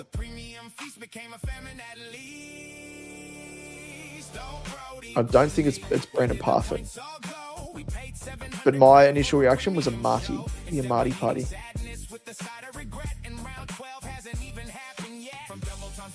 A Marty, Manny, leg sleeve, Liddy. Yeah, the leg sleeve. Looks a bit like Lockie O'Brien. Yeah, it could be actually the other bloke. Long sleeve Liddy, the beaten up redheaded stepchild. Right. Two saying a Marty. A Marty party. Let's lock him in. I reckon we're doing pretty well.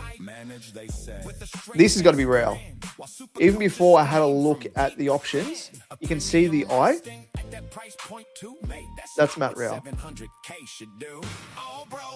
Even though it doesn't look awfully red, he's not that much of a ranger compared to Ling. With that brow and that eye is Rao. It's not Hurley. Yeah, 100%. Rao the cow. They gave it away there. I reckon this is CJ.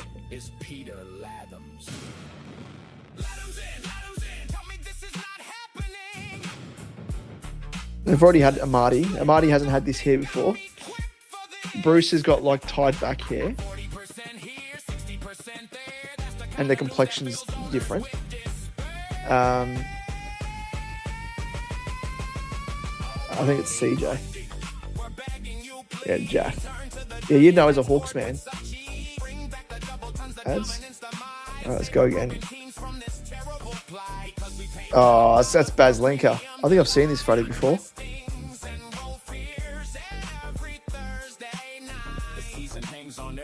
Or is it Waitman? Or Jimmy? Yep, Jeff. I think this is Bailey Smith. Could be any one of them though. Gather round friends. We got one for Smith. And spare a thought for the brave souls who paid $700,000 for Brody Grundy. It started with the double ton of glorious sight. 200 points on a magical night. Owners were dancing, ranks shooting. Okay, Baz. I think you might be delayed there, Jamie, but I don't think this is CJ. Possibly go wrong. The round 11 arrived with the sinister grin, and suddenly the suffering would begin. The score update slow, the panic increased, the premium feast became a famine at least. Oh, Brody Grundy, where did the points all go? We paid 700 grand for a premium show. Instead we're eating sadness with the side of regret, and round 12 hasn't even happened yet. From double time, Yeah, it's gotta be Baz. I think it's gonna be Baz. the price tag was Ferrari, the score felt bicycle. All right. Van Burlos is going to be. Nope. No, he's not there. Bernie Vince. I think it's Dyson Heppel. Thomas Stewart, I don't think has had short hair like this. Kyle Lohman, I would say Bernie Vince. Bernard. Oh, there we go. Got one vote for Hep. Oh, Heppel. Yeah, it could be Heppel, actually, now that I think of it. Okay, we've got Hep. I'm gonna say for this, I'll note this one. I reckon it's Bernie Vince, but I'll go with Hep. Go with the crowd.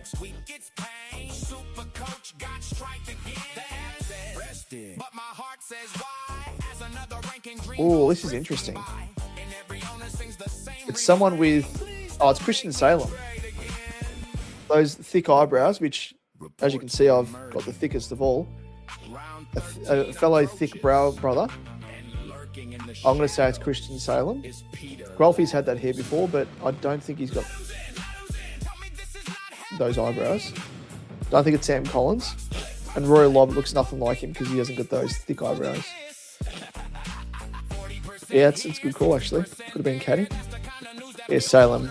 I would say the Salem witch trials. I don't know if I was the only one, but when he first entered the AFL, and I didn't know how his name was pronounced, I thought it was Salem. I thought he was Middle Eastern, and it was like, Arab, and Salem was his name. But we've got one for Lob. Kale and myself are going for Salem. Get your answers in, ladies and gents. TikTok, TikTok.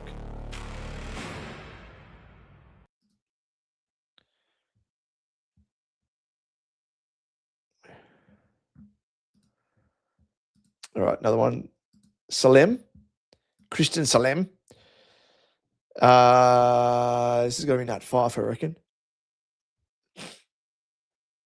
Darcy Moore's had like the pulled back hair in a ponytail. This is like shaved sides. I don't think it's Heppel. And I don't think it's Norton. Yep, that was quick. Salem, there you go. Fife and Fife. Fife the knife. Oh, this is got to be easy. Ben Brown. There's got to be Ben Brown, surely. With those curls. And they keep bloody bringing the eyebrows in. They've got to get rid of the eyebrows. This is big Benny Brown. Bad Leroy Brown. Baddest man in the whole damn town.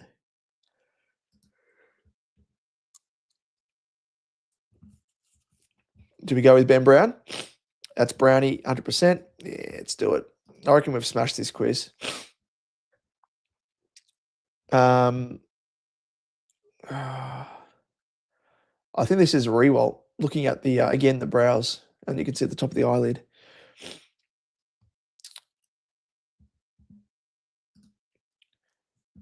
That's Ben Brown. That's Nick Rewalt.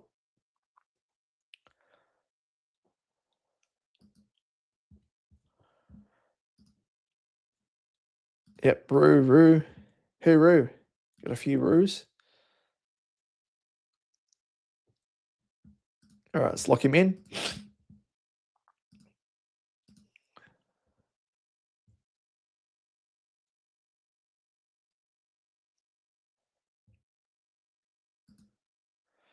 Ooh. Oh, this I don't think it's Jack Sinclair. Fritsch has the bloody Pokemon bird hairstyle. I think this is Joe Watson. He's losing his hair a fair bit. Or could it be Campbell Brown?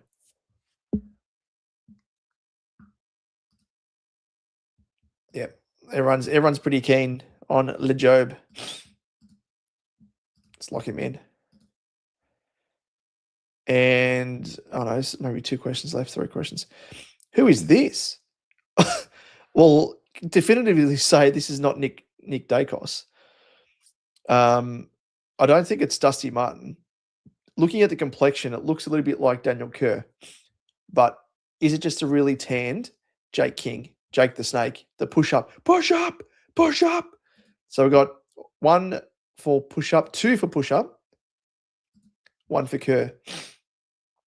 This could be a trick question. I think we can narrow it down to King or Kerr. So I've got 2 for push up, 1 for Kerr. 3 for push up. I think that's definitively push up.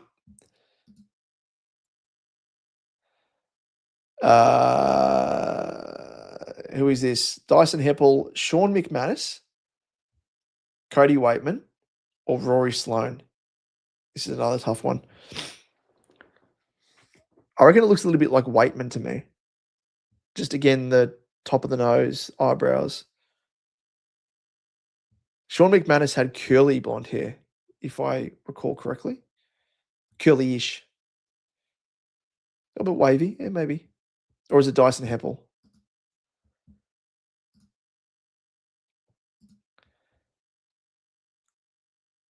So we've got 1 for Rory Sloane. Ooh, McManus. Yeah, this will separate us, I reckon. Rory. So I've got 3 for Rory Sloane. All right, let's do it.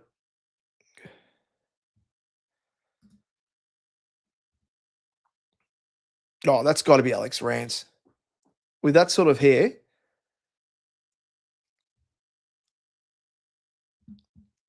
That's a pretty nice head of hair. You got another one from Sloane. Thank you, Box. So we locked him in. So Jehovah, yep. AKA Rance. The Jehovah's Witness.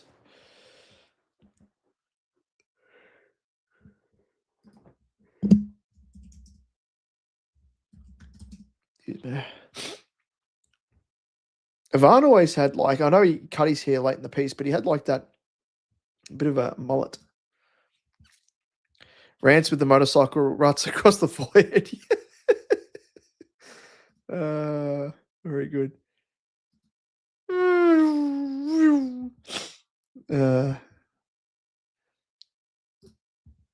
All right. That's it. 100%. How do we go? Oh, what the hell? This is their way to ignore this. See my results. Yeah, bloody drongos. We got 19 of 20 right. So which one did we get wrong? Do we know? Oh, here we go. So we'll go back through. So Alex Rance, correct. Rory Sloane, correct. Jake, push up, King, correct. Joe Watson, correct. Nick Rewalt, yep. Ben Brown, yep. Nat 5. Christian Salem. It was Dyson Heppel, ladies and gents. You were correct. I was incorrect. Bailey Smith. CJ. Matt Rowell. Joel Amati. Manny Liddy, a.k.a. the little boy. It was Tom DeConning in that tough one. It was Gary Ablett. Linger, Ring-a-ding-ling. Ivan Maric. Oh, it was Will Ashcroft. Ladies and gents, I think I might have led you down the garden path there. There you go. That was the tough one that got us almost perfect. He did actually. He cut his hair when he was at Zippers. And then grew it back out again. There you go. It did pretty well there, ladies and gents. Did very, very well. How do we go back? Games.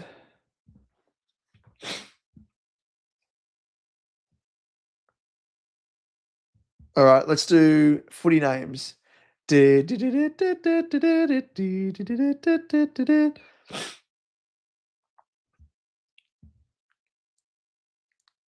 right, we'll start with an A. I reckon it's Paul something.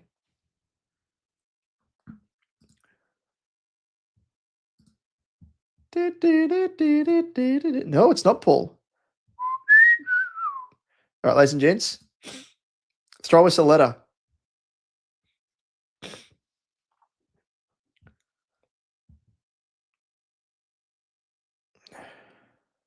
You did very well. You did very, very well.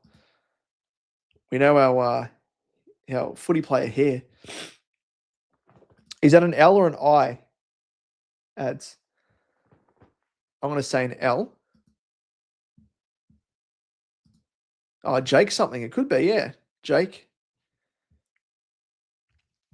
All right, well, is it an L, lowercase or uppercase? Okay, L. Thank you. All right, you got an L. Jake. All right, we'll do a J. I think you're correct.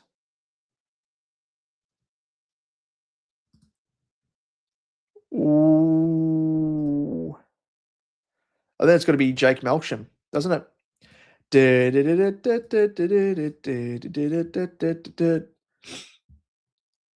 Average score 11. So we did pretty well. This is much better one, isn't it, Jamie? You got it as well. Good stuff. I only get one game per day. Bah. All right.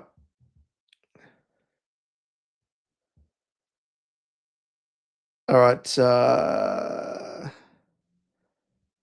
we do the name scramble? Oh, God, this is timed. Okay. Only coach to lead 4 different VFL and AFL clubs into finals. 2 words, first name, 4 letters, last name, 9 letters. Lifted the Premiership Cup as captain in the first. Oh, God. AFL Grand Final stage in Western Australia. That would be as captain. Who was captain of Melbourne when they beat the not the Lions? Who they beat? The Dogs. What's his name? He was on bloody Unfiltered the other night.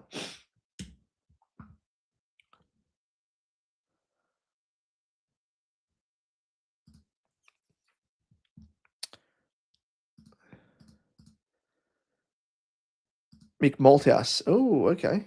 Is there a Mick Malthouse there? Can we do Mick?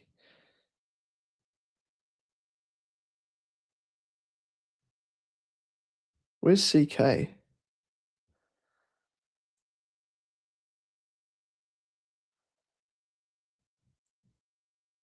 Where the bloody hell CK?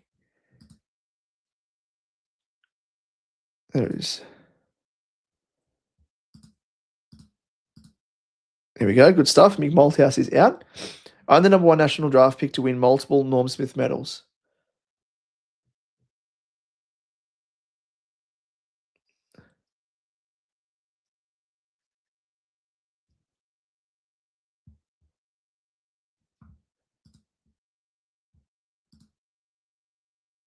Oh, I can go back to old games. Okay. Oh, yes, of course, Luke Hodge. Did he win 2 Norm Smiths?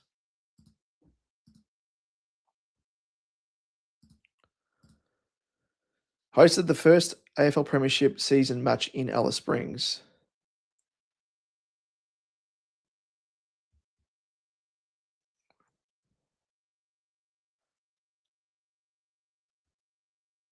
Oh, Maxi Gorn, of course. He was the bloody captain in that grand final.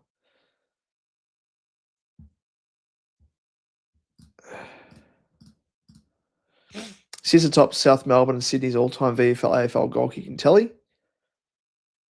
That would be Lockett. Plugger. Oh, no. Would it be him?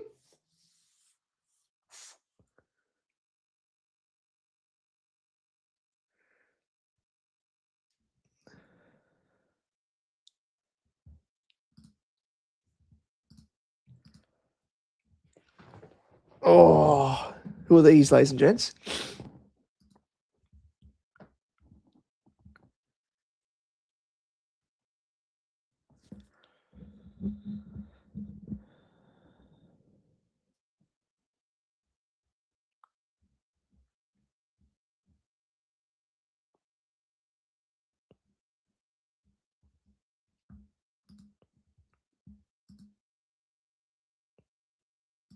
Yeah, I have no idea. Bob Pratt, is it? Oops.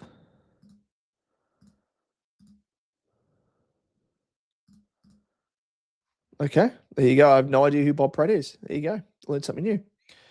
And this is hosted the first AFL Premiership season match in Alice Springs.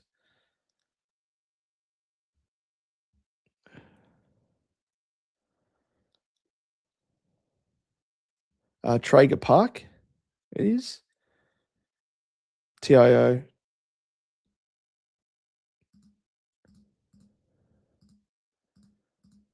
There we go.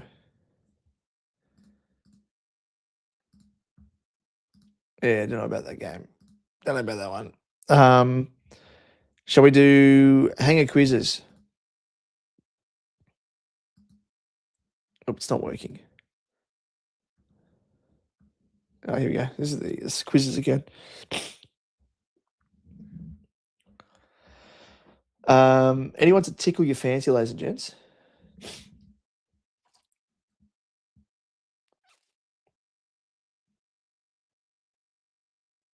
Can you name these players Sicko Edition?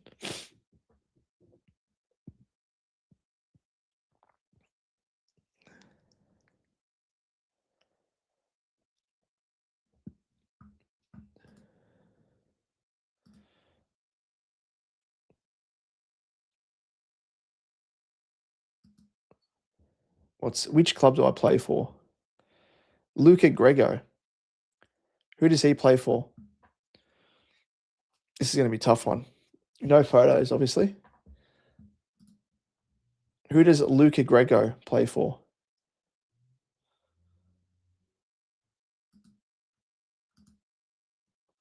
West Coast? All right. You go West Coast. Ollie Wiltshire? Jesus Christ. I don't know any of these.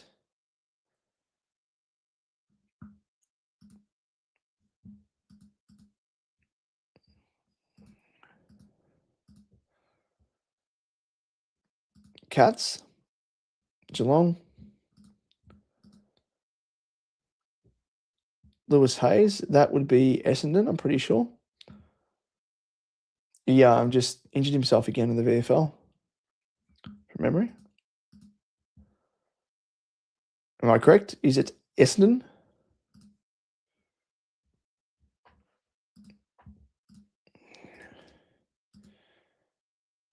Alex Dodson? I think is that St Kilda? Dodson?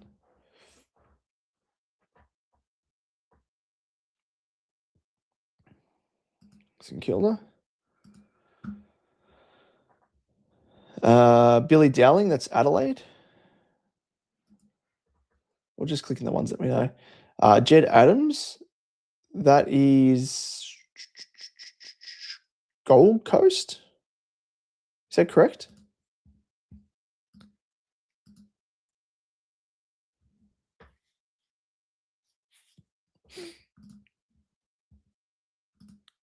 Okay, Jed Adams, Melbourne.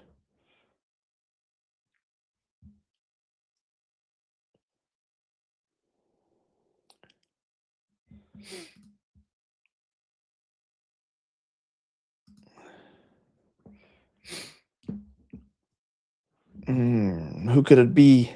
Who could it be? We're going to lock in the Ds. Let's lock it in. Nick Madden is the Giants. Cooper Hines. I think that's the Dogs. I think he played tonight, didn't he?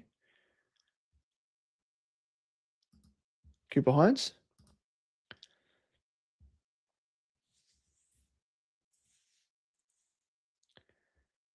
Yeah, the Dogs. Harrison Ram. I know he's not Carlton. I think it's Collingwood. Adelaide Port.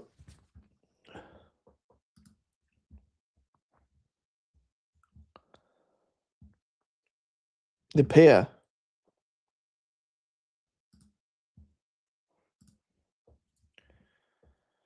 Billy Wilson is my mob in Le Carlton.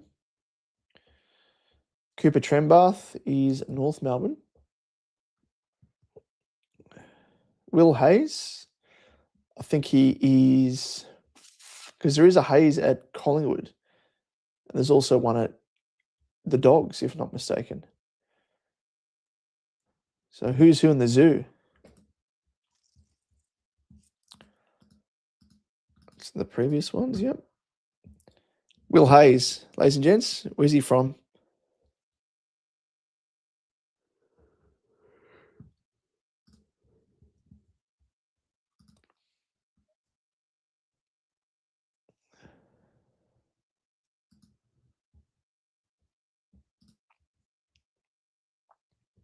I'm going to say Collingwood.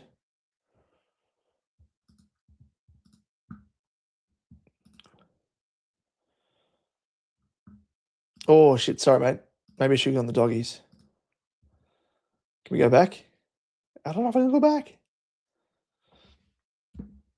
There is a Hayes at the Pies.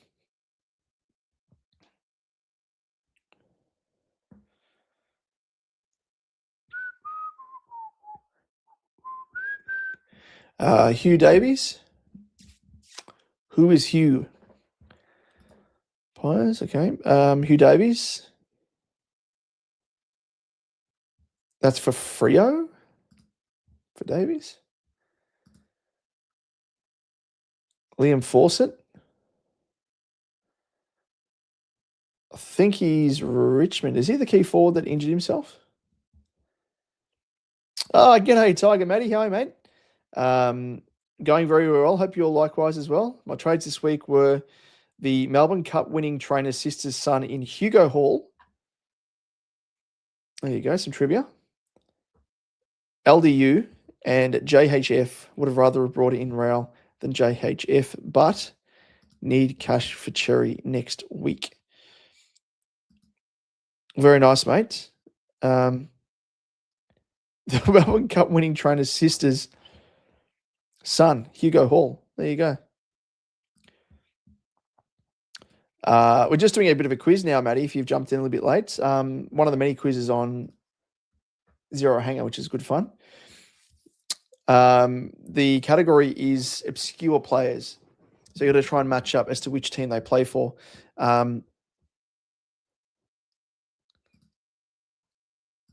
David Hall, yes. Okay, Liam Fawcett is Richmond. Don't know about this quiz. This is a bit of a boring one. Lachlan Gulbin. Who does he play for? I don't know.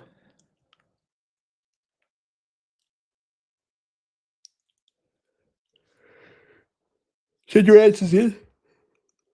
Suns. All right, we'll go with the Suns. I was at an inkling. Bradley McDonald. That would be the Dorks, as we all know, a bit of a rookie cash cow. Luke Beacon. Don't know who this is. Maccabi Diva, of course.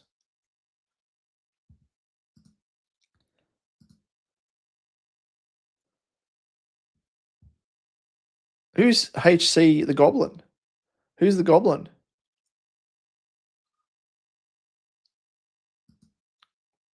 Lions?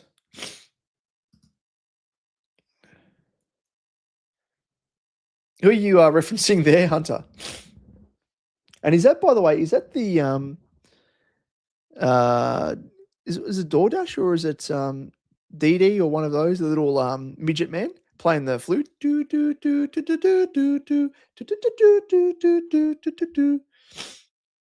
All right, shall we lock in the lines? I reckon we do just that. We'll back you in. And Tom Hanley, I think he's Sydney, is he not?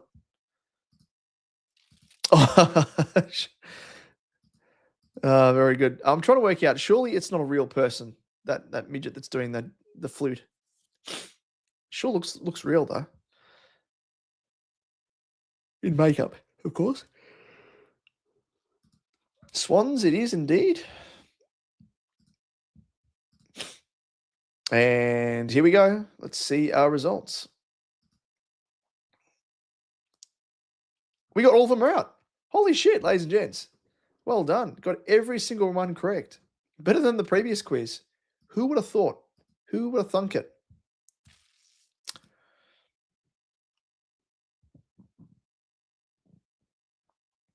All right. Shall we do...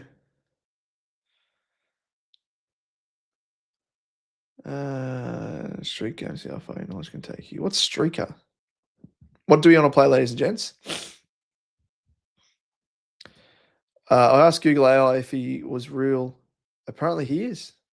Really? What's the actor's or the model's name? Just get the dog off and show that window on the flute. It always makes me laugh, that stupid ad. And that song, the tune gets stuck in my head all the time. Okay, we can do more quizzes. We can do Wheel of Fortune, the footy names rather. It's kind of like Hangman. You can do Streaker, where we see how many questions we can get right in a row. AFL Ranker.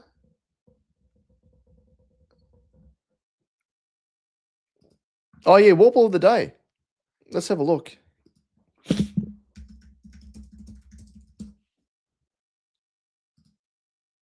Oh yeah, it's still a thing. I haven't played this in ages. Good shout. Good shout there, Kale. We'll go Wheel of Fortune after this one. So for those people that haven't played Warple, it's literally got a guessing game of an AFL player, and you have 8 guesses. So virtually the green in any column indicates a match. Yellow in the team column, so it gives you clues in terms of team, the state they played, and position. So the yellow in any of these columns indicates the player that we're trying to guess, that their team shares one or more colors with the team that you have selected. Yellow in the state column means that that player plays in a bordering state to the one you've named. Yellow in the positions column indicates a partial match. And yellow in any other column indicates that this attribute is within 3 of the mystery player. So it could be 3 jumper numbers, 3 centimeters, or 3 years. So here we go. Do you want to show the silhouette? That might give it away. The actor who plays the dancing little man in the movie. Oh, there you go. I was born in 68. Mate, we're all born sometime. Almost at the illustrious 69. All right, let's show the silhouette. Ooh.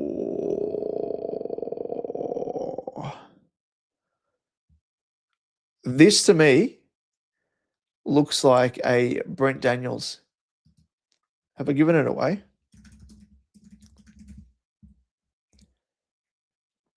Oh, okay. So, ladies and gents, give us your guess. So they play for the Giants in New South Wales, obviously. They're not a mid-forward. They are born in either 2015 or before 2018, so could be 2017, 2016, or 2015. They're taller than 172 centimeters, and they're older than 27 years of age, and their jumper number is higher than 16. Oh, don't mind that. Laverde. G'day, Corey. How are you, mate?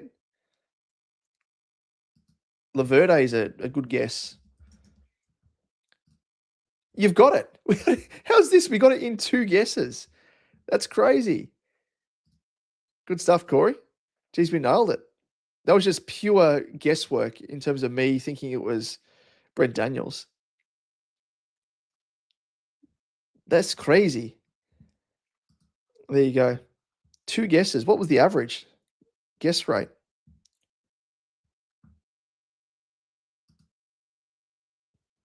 No, it doesn't show others. What's the legends?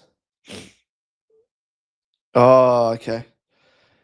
Try any other 150 plus game players since 2013. So this is a bit of a tougher one. Indicates the last team the player played for shares one or more colours. Yellow in the positions column, partial match to their position. Yellow in any other column indicates the attribute is within 3. Teams played for, premierships won, year last played. Geez, this is going to be very hard. I don't know if we'll get this.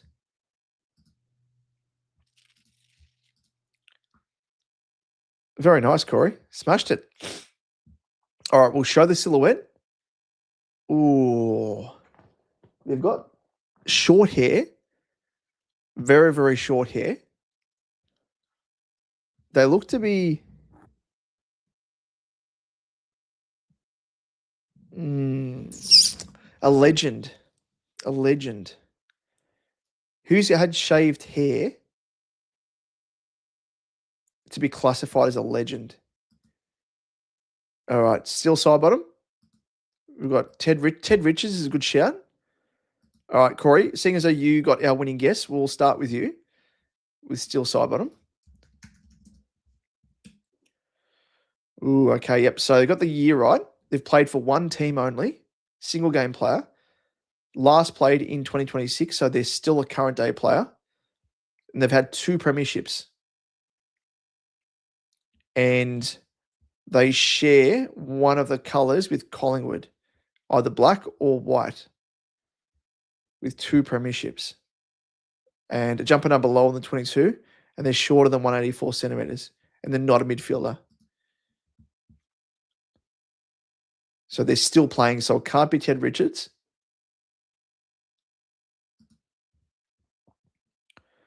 So is it a team you would think with white in their jumper? So it could be Bulldogs. It could be, it's a single game player, remember, as well. So a single team club player. Black in their jumper. Who's won more than 2 flags? Not playing for Collingwood. Has to be Richmond, you would think, because they got black in their jumper. Jaden Short. Shea Bolton. Can't be Shea Bolton because he's played for 2 teams now. So I'll go with Jaden Short. It's someone from Richmond that's still playing. I reckon you might be onto a good thing here. You've done it again, Corey. You've done it again, mate. You've done it again. Cracking work, Corey.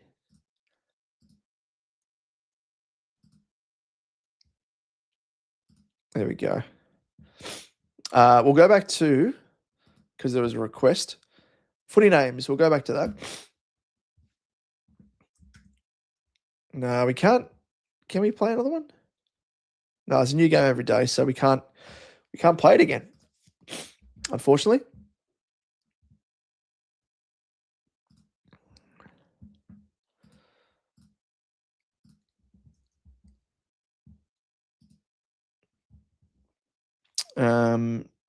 What's Streaker? Oh, it's looking at stats. Yeah.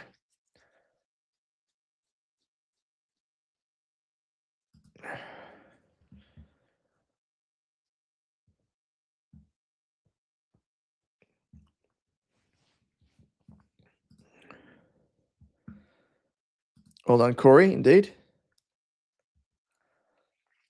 Did Jaden Short miss one of the flags? He must have. He must have. He's only one too. Hunter, well, legend. I'm off to bed because beauty sleep, very important. Happy first birthday for young Felix. Thank you, mate. Appreciate the kind words and hope you have a great weekend as well. We might wrap things up very shortly as well because I'm very tired and I'm actually looking after the little man tomorrow because my wife is out getting her hair done in preparation for our little man's birthday party coming up very, very soon. So with family and friends. So we'll wrap things up very shortly as well. But Hunter, thank you as always, mate, for tuning in. Appreciate your support. And hopefully you can drift off to sleep with your little with the little midget fresh in your mind. Thank you again. Jamie, you can go back and play old games. I tried to with the footy names, but it's not letting me. Unless you are referring to the quizzes. Which games are you referring to, Jamie? Because I've tried to refresh it and it's not letting me. Is there a way to go back and play previous days?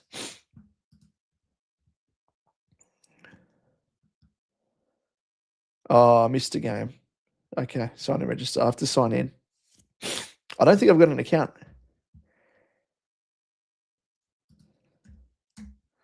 We'll set one up.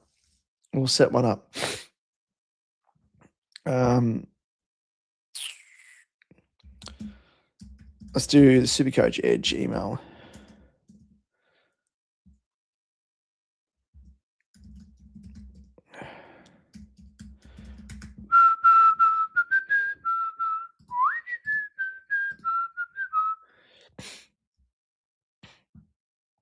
Oh, really? My God, you're greasy.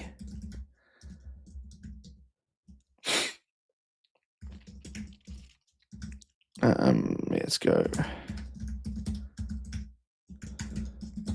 Bear with me, ladies and gents. Here's your team, Carlton. Opt in to agree.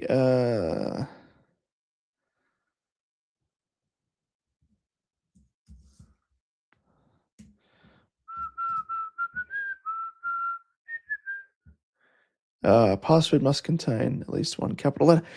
Dad.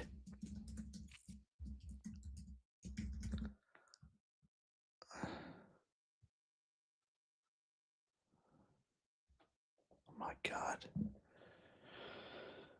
I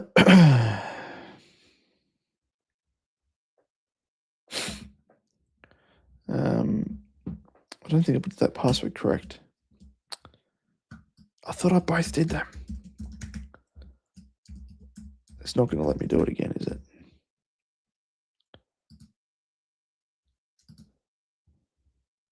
Is that multiply?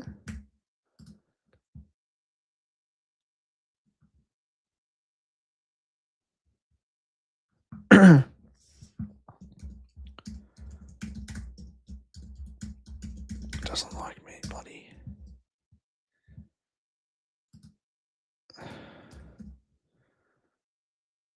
I've opted in. Hello? My God.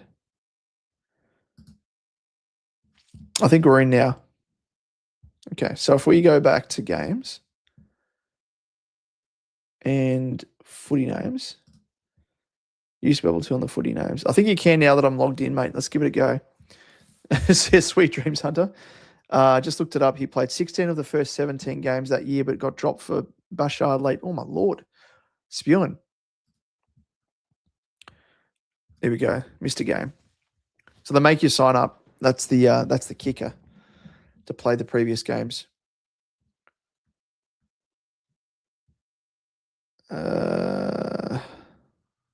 All right, so we'll play. Here we go. Ladies and gents, it's time for Wheel of Fortune. All right, what letters we want? We'll pop out an A, of course. Oh, there's no A. Not so easy now. We've got to go an E. All right, and the average, this is a hard one. Average score, 14.2 letters used. So throw a letter at me, ladies and gents, and we'll whack her in. And there's got to be an I in there as well, or an O. There's an I. There's got to be an L or an S. No S's. We'll go an R, Corey. No, there's no R's. I've already 5 letters down. We've got 9 to go. to finish below par.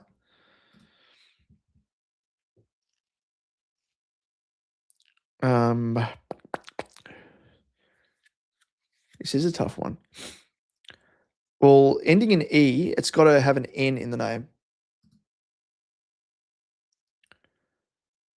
I was thinking it was going to be NE, but it's not. N.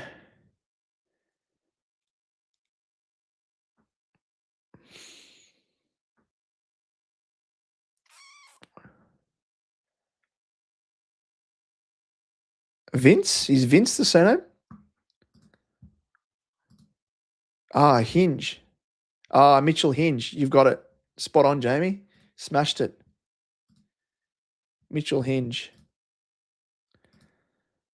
Good work by you. I would never have guessed it because I always call him Mitch instead of Mitchell. There we go. Finished below par. Well done. Good stuff. Full points to you. Good stuff. Got it as well. Good shout.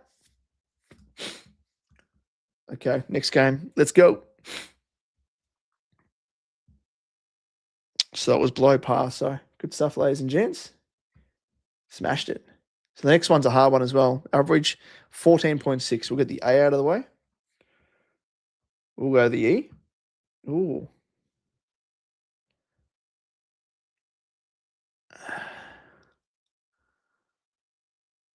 I thought it might have been Polkinghorn, but it's not. All right, throw a letter out, ladies and gents.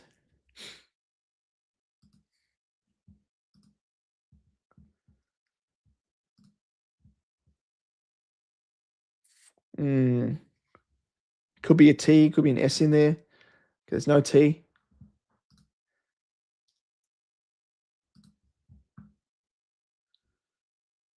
Could be an N. No N's. Ooh. D. No D's. No.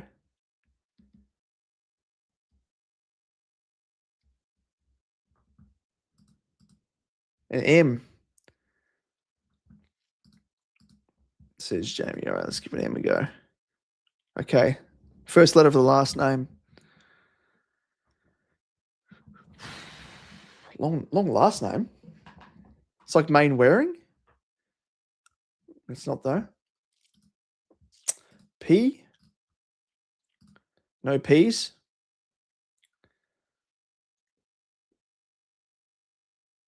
It's got to be an S, R, or L, surely, to go in between the A and E.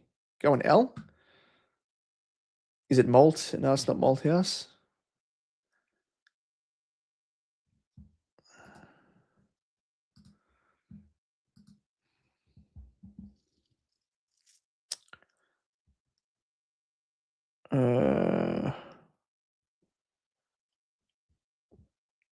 R? No R. Ooh. Throw a letter out, ladies and gents. McBags. Good stuff, eggs.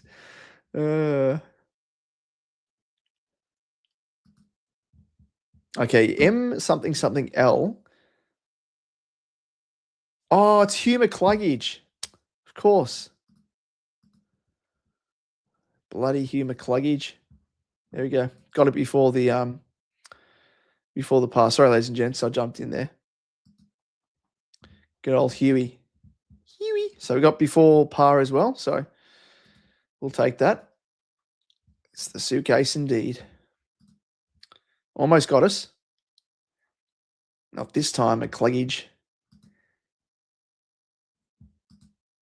Yeah, sneaky. Sneaky. Okay, this one's a bit easier. Pass score of 11.8. Oh, geez. Okay. All right. I'll leave it to you, ladies and gents. Throw a letter at me. Do we start with the A, E, I, O, U? Go vowels.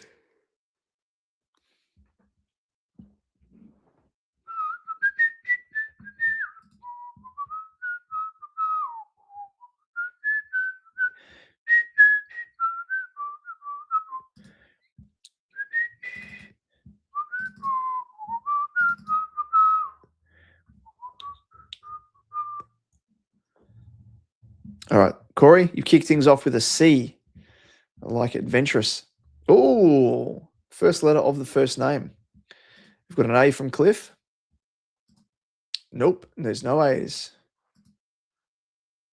I think it might be Clinton. C-L-I. No, one letter short.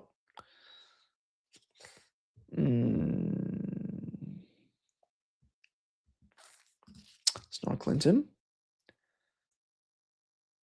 Chris. Nope.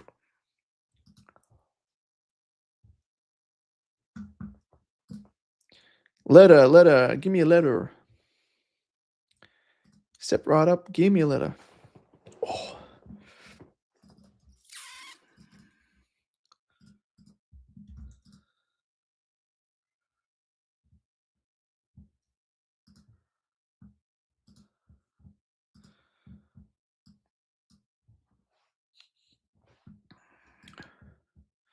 All right, we've got an E from Jamie. We'll plug that in.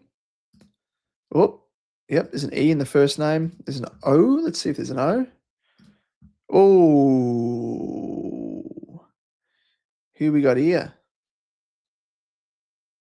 Who's this? Cooper Bell. Ding, ding. Ring a ding, ding. Hunter, you still with us? No, it's not Cooper Bell.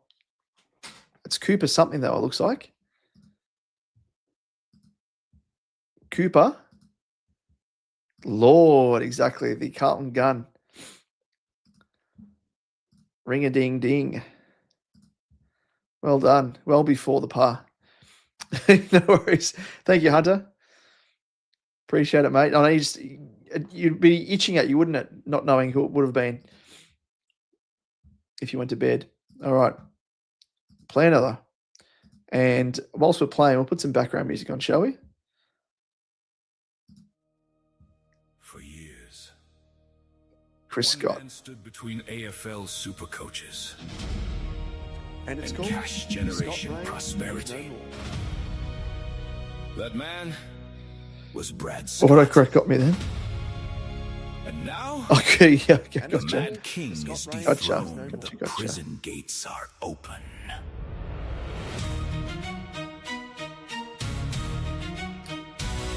Let us know what your favourite round remix is so far as well. That's some bangers this year, I reckon. Alright, throw a letter at me, ladies and gents. Same old crime, arrested, omitted, maybe next time. The bloke would dominate in the twos all day. 30 touches screaming, let me play. But Brad kept acting like the kid had to be. Prime Brown, low level, just to attend the CBA. Inside mid-minutes, nah, not today. Apparently, you need 10 Norm Smiths just to play. Me?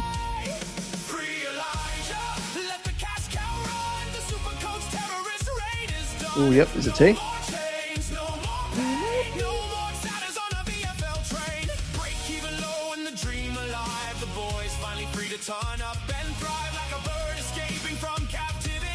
Letters, ladies and gents. Throw them out there.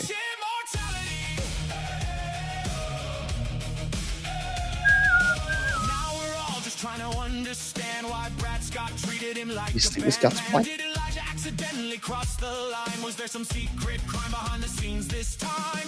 Did he secretly sleep with Scott's wife? And Brad vowed vengeance for the rest of his life. Did he order coffee wrong one morning instead? No worries, Carl. We'll be wrapping up very shortly anyway as well. Well, thank you, mate, for tuning in. Appreciate your company and all the best for the remainder of the SuperCoach weekend. We've got S and H. Yes, we've got an S.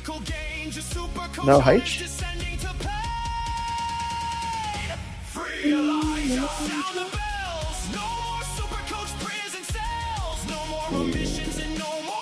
Is it a meat? No, it can't be a meat. Or a meat buns.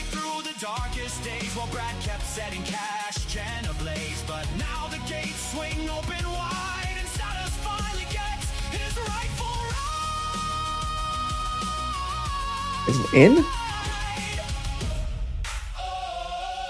Who is this? Trent? No, not Trent. Brent? Brent Daniels. Brent Daniels. Free your life, fly away. The cash cow premium dream. Now he's finally in the engine room scene. Brad's got gone, the curse is dead. No more coaches frying our head. Pack up your desk, we'll hold the door. Right, ladies and gents, we might wrap this up for a moment. How many we got to go? Got 4 more to go. Shall we wrap it up or continue going?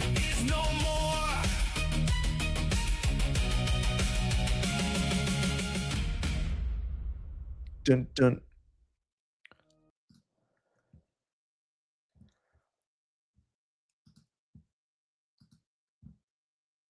All right, we'll go to the last one here, ladies and gents. 11.5. Bit of an easy one, apparently. We'll start with an A, start with an E. Okay, I'm out. Who's up next? Letters, ladies and gents. Final game of the night.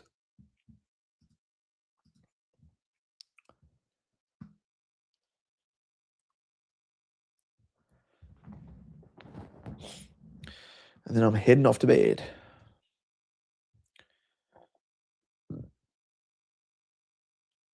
Nope. Do you want me to continue playing? N, L. Letters, ladies and gents. Letters. Throw them at me. Throw them at me. Who could this be? Malcolm. I reckon it's Malcolm Rosas.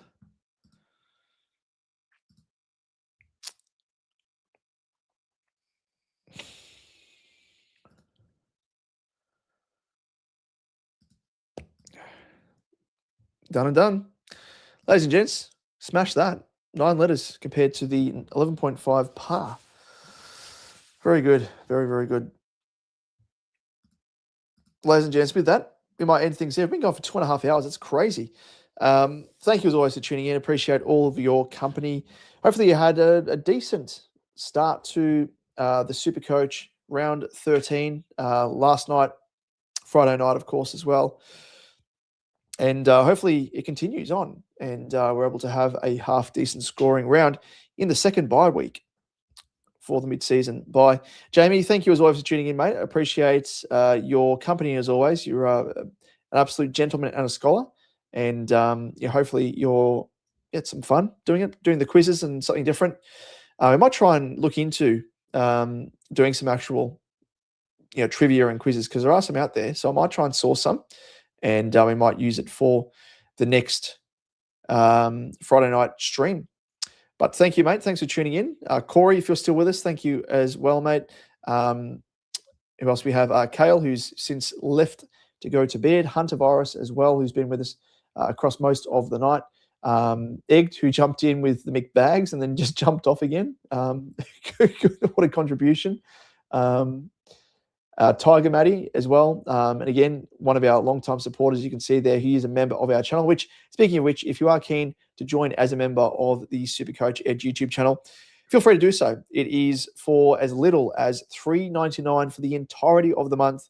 And what you do, get main access to, apart from some fancy looking emojis you can use in the live chat, you can also get access to Picking My Brain via the Discord. You can slide into my DMs. You can chat about your team as much as you want. Any comments, questions, always happy to help, which I am normally anyway, but this is more one-on-one type operation as well. So if you are keen on that, feel free to jump in. And of course, you do also get, as you'll see at the back end of every SuperCoach Edge episode from week to week, the ending slide, we have a bit of a thanks to all of our members.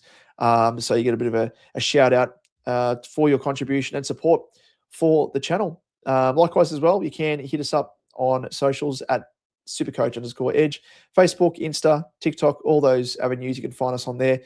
And outside of that, join our Discord. Feel free to do so. You can find the link to that in our description on YouTube and audio podcast as well.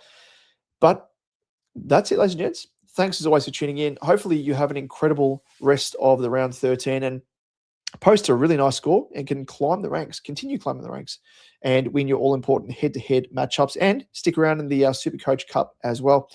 Well, thank you, ladies and gents, and we will catch you in the next one. We'll see you then. Take care.